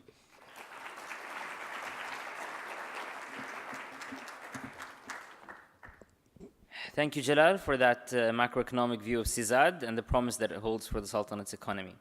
Now, when it comes to sheer driving pleasure, there are few that can rival a BMW. Let's take a look at an AV from one of our strategic partners.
All right, ladies and gentlemen, it's time to start the first panel discussion of OER Business Summit. This discussion is titled Sunshine Sector, Linchpins of Future Growth. And it's time to get down to business, and I'd like to welcome Ms. Nima Abu Warda, the moderator for today's panel discussion. Ms. Abu Warda is a columnist and award-winning bilingual English and Arabic broadcast journalist. Regarded as an opinion leader, she's approached by think tanks, the corporate world, and government entities for her insights. And she's regularly chairs and is a speaker at the regional and global gathering, notably the World Economic Forum, the Arab Business Council, and various UN meetings. And she's presented BBC Middle East Business Report for its lifetime and was part of the team that set it up. She is a non-executive director on the University of Surrey's Board of Trustees. And today she has come to Muscat once again to moderate OER's Business Summit 2017. Ladies and gentlemen, please join me in welcoming her on stage.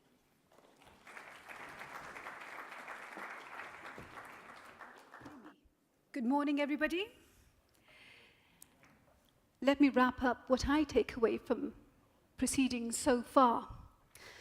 Without credit, you don't grow. Without credit, you don't grow. Fabio said that. Where is the light at the end of the tunnel? That's the overriding message from Raoul this morning. And silos don't work. That's my takeaway from Khalid. So, it's a time for joining up the dots and disseminating key information. That's my personal takeaway. It's no good to talk about potential anymore. It's about what has to happen on the ground today for this beautiful country to stay economically safe. Now, in order to take stock, please join me in going through a very brief timeline, a news timeline this year. February, the price of a basic type of gasoline is frozen. This is on the back of criticism of the government's hike of local fuel prices. Later on that month, tax is tackled. Corporate tax, company tax is raised to 15%, and exemptions for small firms are removed. March, a $5 billion bond sale, more than was expected. The timing was great because of what was to come. This is in March. April, the oil minister says Oman is considering privatizing part of the state-owned energy infrastructure. When asked why the government was looking at selling energy assets, Mr. Ramahi said, how about getting some cash? This is according to the Financial Times. May, ratings lowered. Outlook is negative. This is from S&P Global. It estimates that gross general government debt will rise closer to 50% in 2020. June, several countries cut off diplomatic ties with Qatar. Oman is not one of them, and in fact, it's a blip of good news for the country.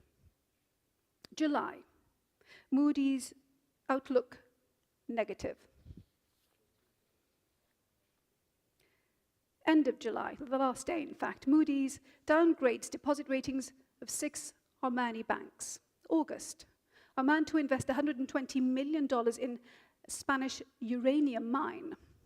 Yes, it's diversification. Is it the best use of cash for the country at this point in time? September, BP starts production from the Khazan field. This is the gas project, of course, set to supply 30% of the Sultanate's domestic gas need. Great news for manufacturing, yes or no? Today, Iran's foreign minister visits the Sultanate. It's news, right?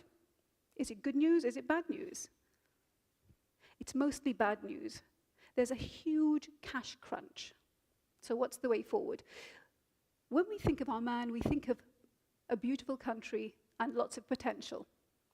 We can talk about potential, about the need to reform the education system and all these other things. These are longer-term projects. What does the country have to do today, now, to service existing debt and to survive the path and the journey towards realizing its potential? Well, joining me to discuss this, please welcome the CEO of Port of Duqm, Reggie Vermeulen, CEO of Kunuz Holding, Dean Cunningham,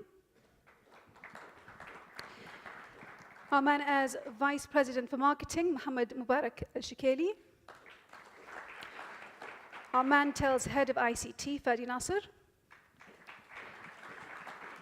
Octal, the Director, Legal and Corporate Affairs, Pascal Kanj. And from KPMG, the Partner and Head of Tax, Ashok Hariharan. And the CEO of Dukum Special Economic Zone Authority, Lee Chi Kian. Please have a seat, gentlemen. So, if you have any questions, please feel free to raise your hand during the course of the discussion, because time is very much against us. If you do have a question, keep it brief, and if you have a person you want to direct it to, mention who it is. Gentlemen, thank you for joining us. I'd like to just really ask you to start with the end in mind, okay? So, background, I think everybody here knows who you are, what you do, but how do you fit into the big picture? That's one question. We heard about silos, we heard about the need to join up dots. Reggie, are you working in a silo? Because the last presentation, for me, seemed like a bit of an appeal to everybody in the room. If you have something you can do with us, come and talk to us. Are you working in a silo? It's our role as Port Authority to break the silo. So that's the first thing we are doing now, is actually to break the silo between the different stakeholders of a port, being the authorities, being our clients, being our suppliers, being the agent. So definitely we are initiating the role of silo breakers. That's the first thing. And secondly, we are trying to do now the difference already, and not only talking about future growth, about future changes, but to start changing now things as we are and as we can. So what is that? I mean, look, it's kind of good news for you because the port's really underway. You've got funding through. Refinery is happening. So you're talking about we are going to. What are you doing? So we are doing now. Efforts are been discussed by Raoul earlier. PDO and Port of Dukum are really working actively together to concentrate logistics in reducing the logistic cost of the oil industry today. We are training new Omanis in fields of work that are mostly on the blue collar, which is the future. It's a lot of employment, a lot of growth, and these are things that we are doing already today as we speak. Mining.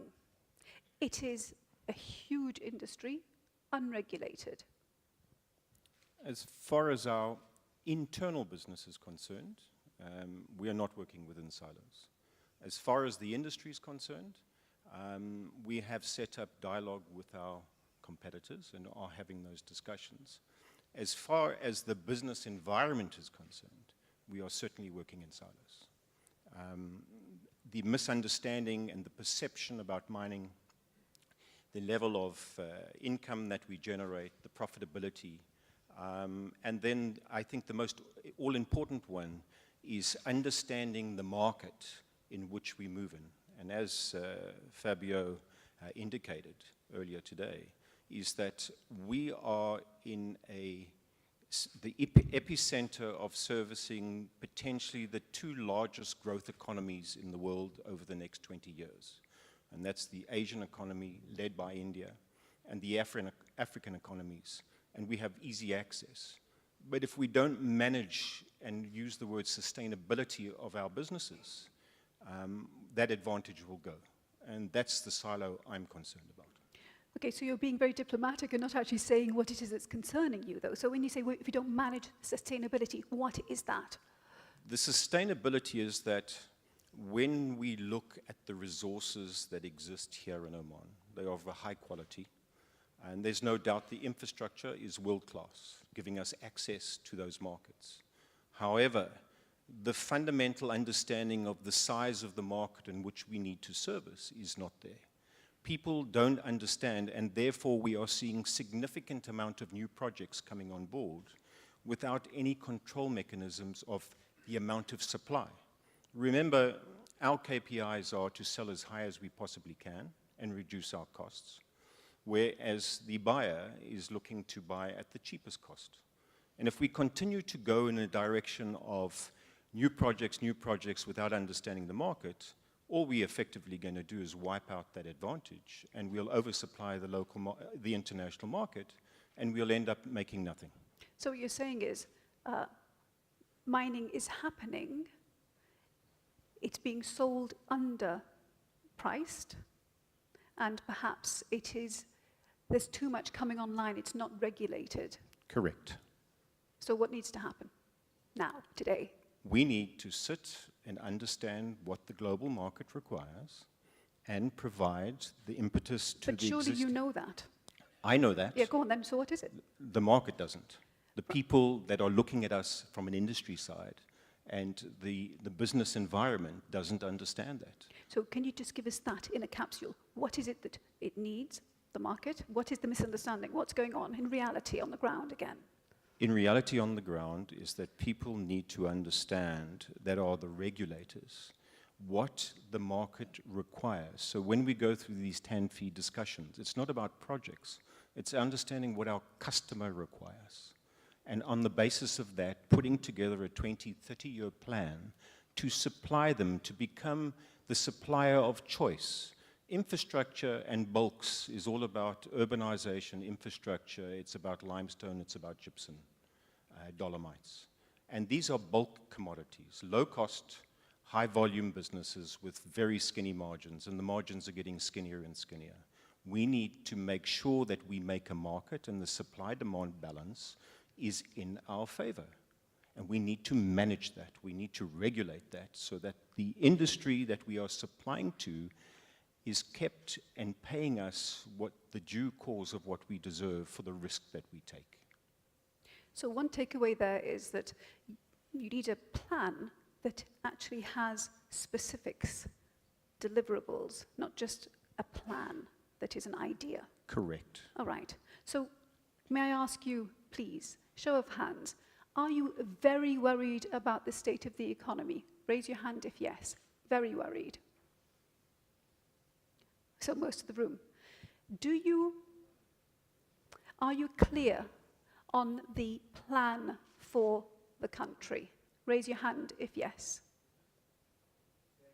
Are you clear on the plan? Is there a plan? You know, we're talking about a plan for the mining industry. Do you feel, in your sectors, in your industry, in your life here, that there is a plan for the country that you understand? Raise your hand if yes. Any sector, whatever you're involved in, or just the nation.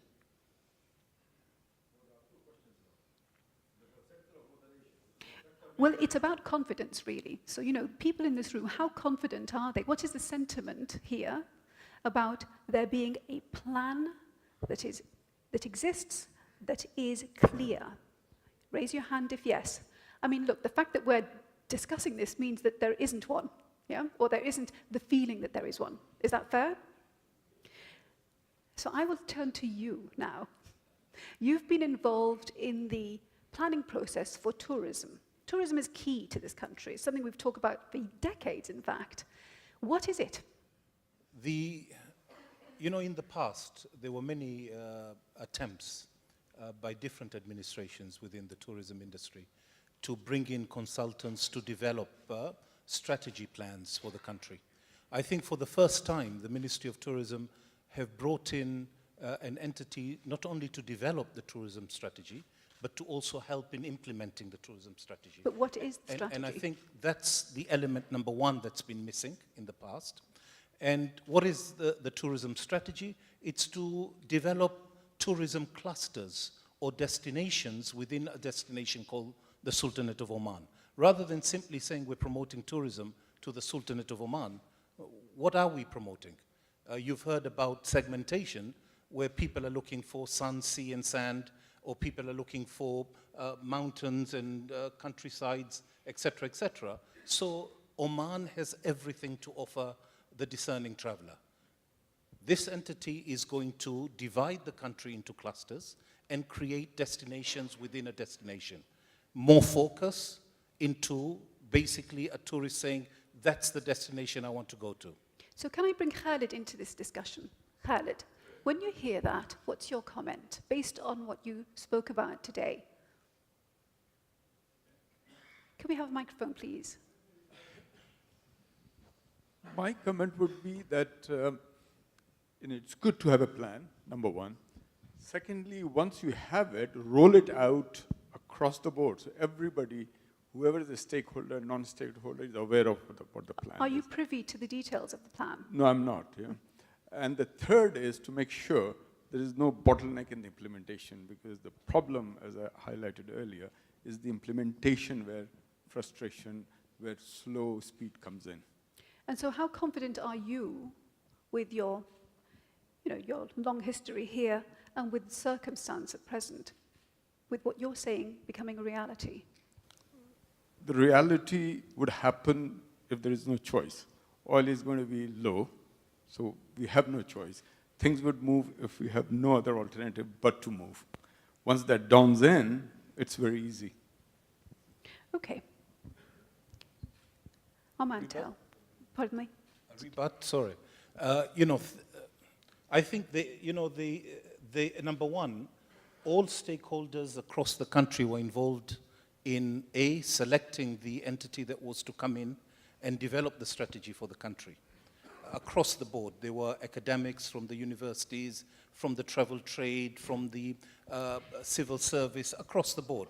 So we sat together, almost 20 people, to select out of almost 50 different companies around the world who bidded for this particular opportunity. Once this opportunity, once the vendor was selected, this was publicly announced again to the market in the country to tell them that this is what has happened and this is the plan. Do you see, please forgive me if I come across as being abrasive or disrespectful. The point is, plans change. Promises aren't always delivered upon, right? The issues around, say, tourism have been debated for years and years. So it is about what is going to happen.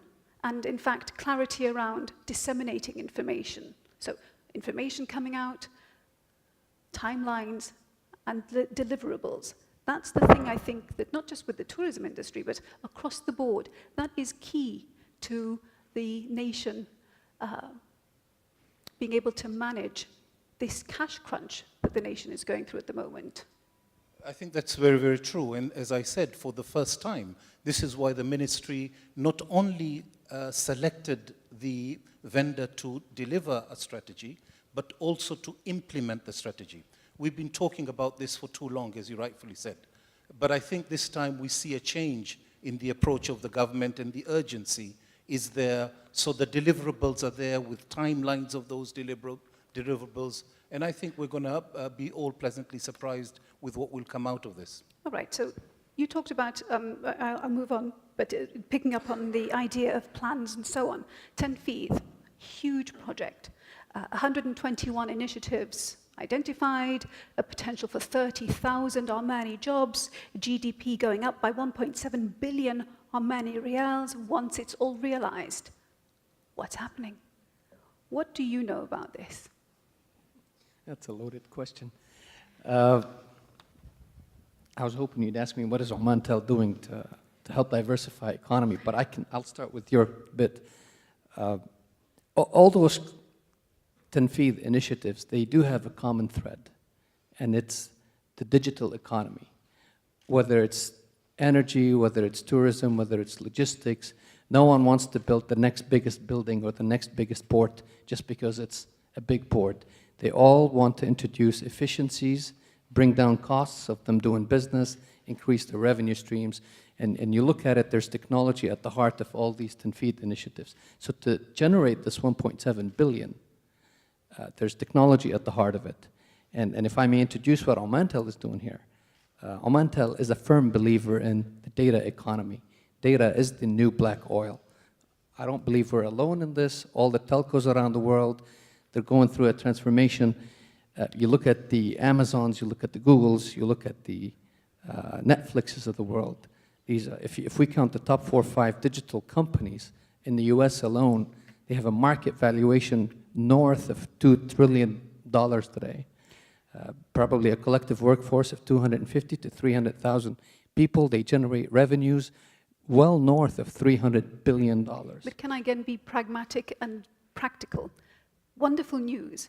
It's not a reality right now, and it will never become a reality here if things like Tanfeed don't follow through. So obviously we need some of the Tanfeed, maybe all the Tanfeed projects to go through, but there's good news for Oman.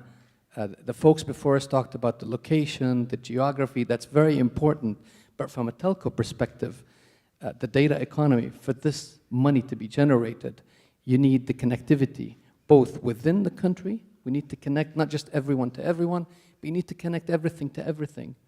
Right? And we're well afoot doing this, but you also need to connect Oman to the rest of the region. And if you look at what we've done here in Oman, Oman is closer today to Iran, to Kenya, to India, to Milan, Italy. We're closer than any of our regional countries because of telecommunication, because we've been busy laying out infrastructure, again, within the country and outside of the country. So this will help a lot of these Tanfeed projects come to fruition. When we talk about tourism, it's not just about, I don't want to undermine the role of the airports and the transportation industry, but with digital solutions, we can bring in more tourists. We can make sure when they land for those 2 hours, they do spend money. We get more of their wallet shares. We can advertise in a targeted manner, so we get more extraction of advertisement revenues in return. So all these things will happen to bring about the success of some of these projects. Okay, manufacturing. Congratulations, you have gas. What more do you want? We're getting gas. We still didn't yes, have gas. So what more do we want? Octal actually exports to around 80 countries around the world. What it's basically driving two main projects on the manufacturing side in Tanfeed. Now, we would like to benefit as well from the rest of the projects, such as some of my predecessors in presentations mentioned. We would like to benefit from the logistics hubs and capitalize on the geographical advantage that Salalah and Duqm present. You see, you're saying we would like to, and that sort of concerns me. What do you mean? You mean it's not happening? Well, for example, we have a good port in Salalah. However, for example, we have only 2 service providers able to ship our goods internationally. We would like to see more competition in there. There you go.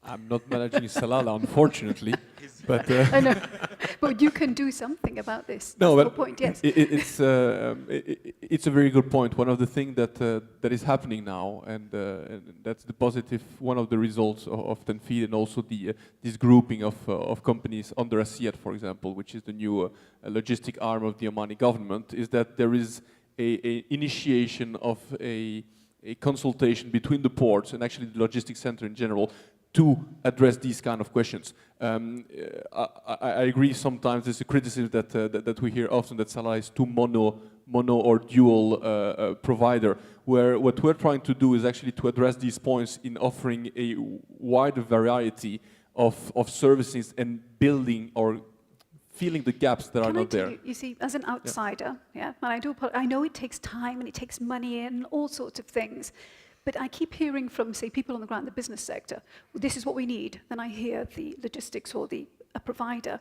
what we are planning to do, what we are trying to do. Why don't you just do it? We are doing it. We are talking with Octal for years now to try to put trucking between both. And we are, I'm putting things very actively. We are doing it. Oman Shipping have launched the feeder, the GCC feeder, that actually connecting the 3 ports for this purpose. So we are now able, and Octal is able, if we find a way to together, is actually you can choose your provider. CMS AGM is now servicing Duqm.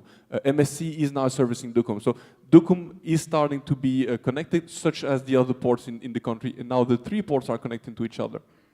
Your comment. So on our side, basically we have, as for the mining industry, we have one of our products who is big volume with very low margins. So the competitivity in the logistics sector is very beneficial to us. And indeed, we have been discussing with Duqm, but Mainly, we ship from Salalah, basically. So this is where the discussions are still ongoing, and I believe we would find a way with Salalah, basically, and Duqm potentially in order to address this.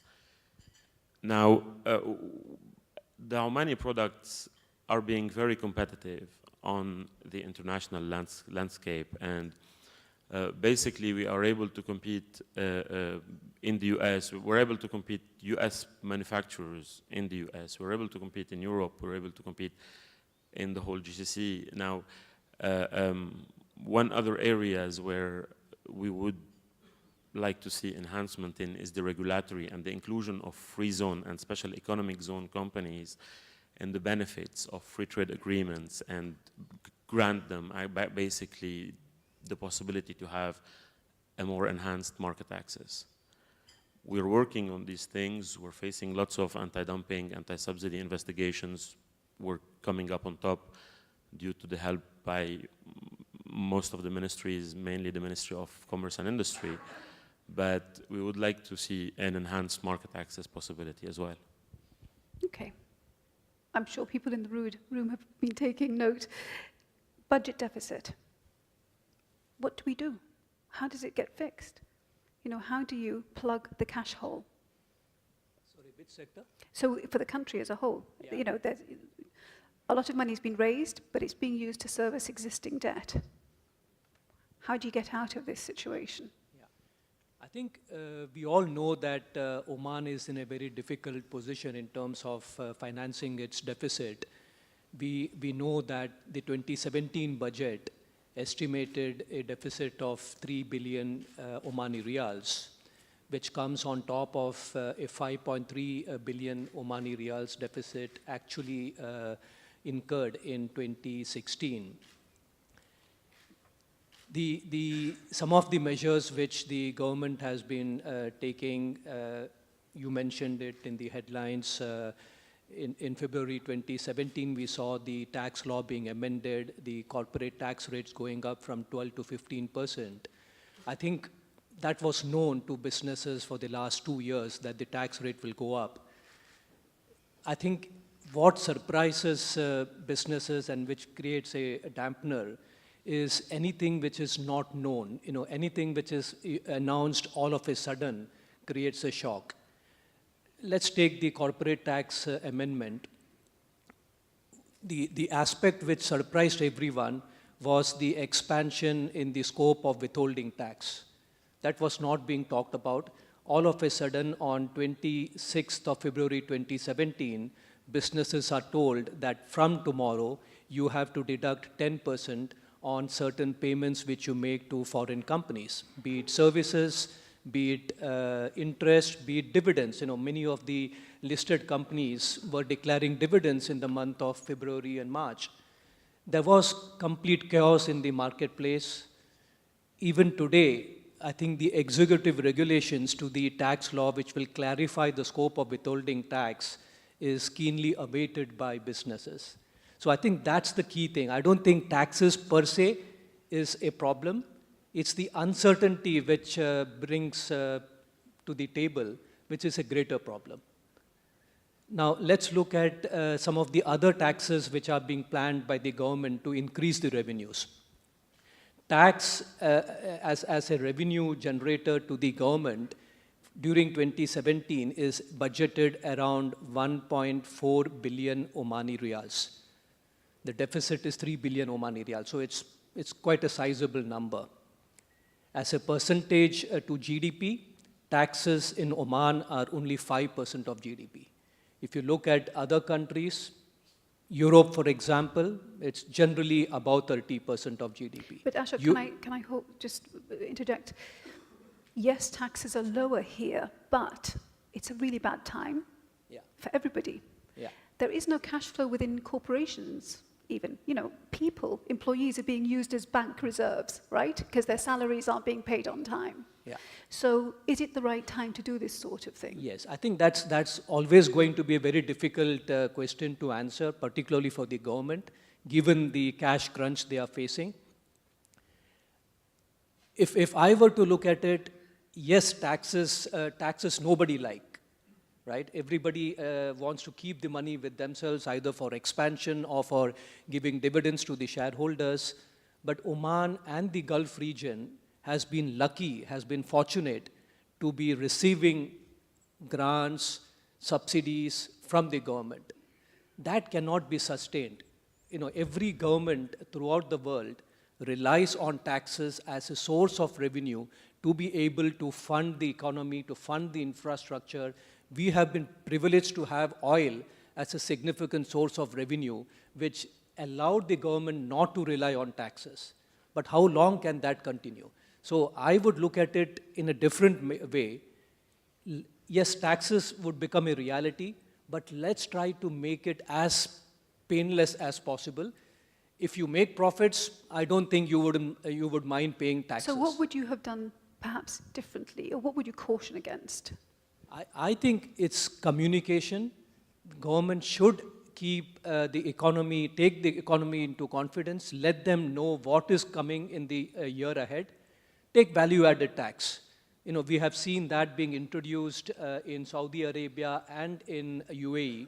They have said from 1st of January 2018, VAT is coming. Excise tax, which is the sin tax on harmful consumption, that has been introduced in Saudi Arabia. UAE introduced it on 1st of October. Businesses here are asking the question, is excise tax coming? When is it coming? What are the rules going to be? What about value-added tax?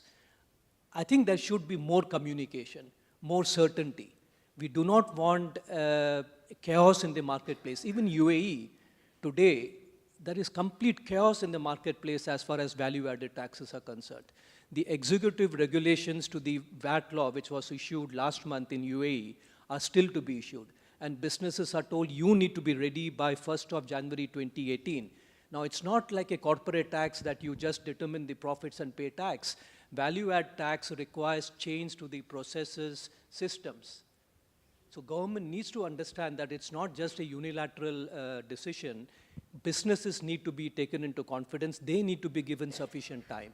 So VAT, if I were asked my views, I would say that businesses should be given at least 18 months time to be ready. And for that, you need to share the law so that you are aware as to what is the intended consequence. If there is certainty, if we know what needs to be done, tax could be a cost. VAT, by the way, is not a cost to the business. It's a tax on you and me. But the businesses need to manage the cash flow issues which arise out of taxes. Okay. So could we please put this to the Ministry of Finance? Nasser Al-Harathi, what is your comment? Right. But it is this issue of dialogue. I mean, that's why we're here today. Today is not about pointing fingers or anything similar. It's about actually looking to the here and now and how to manage cash flow, whether it's government, entities, private business, or individuals who are having to pay a price. Because I do know many corporations where salaries are late when it comes to payment. So obviously there are issues that have to be looked at, and information flow is key, absolutely. Lee, you're being tasked with building a city, is it larger than Singapore, in 5 years? Is that realistic?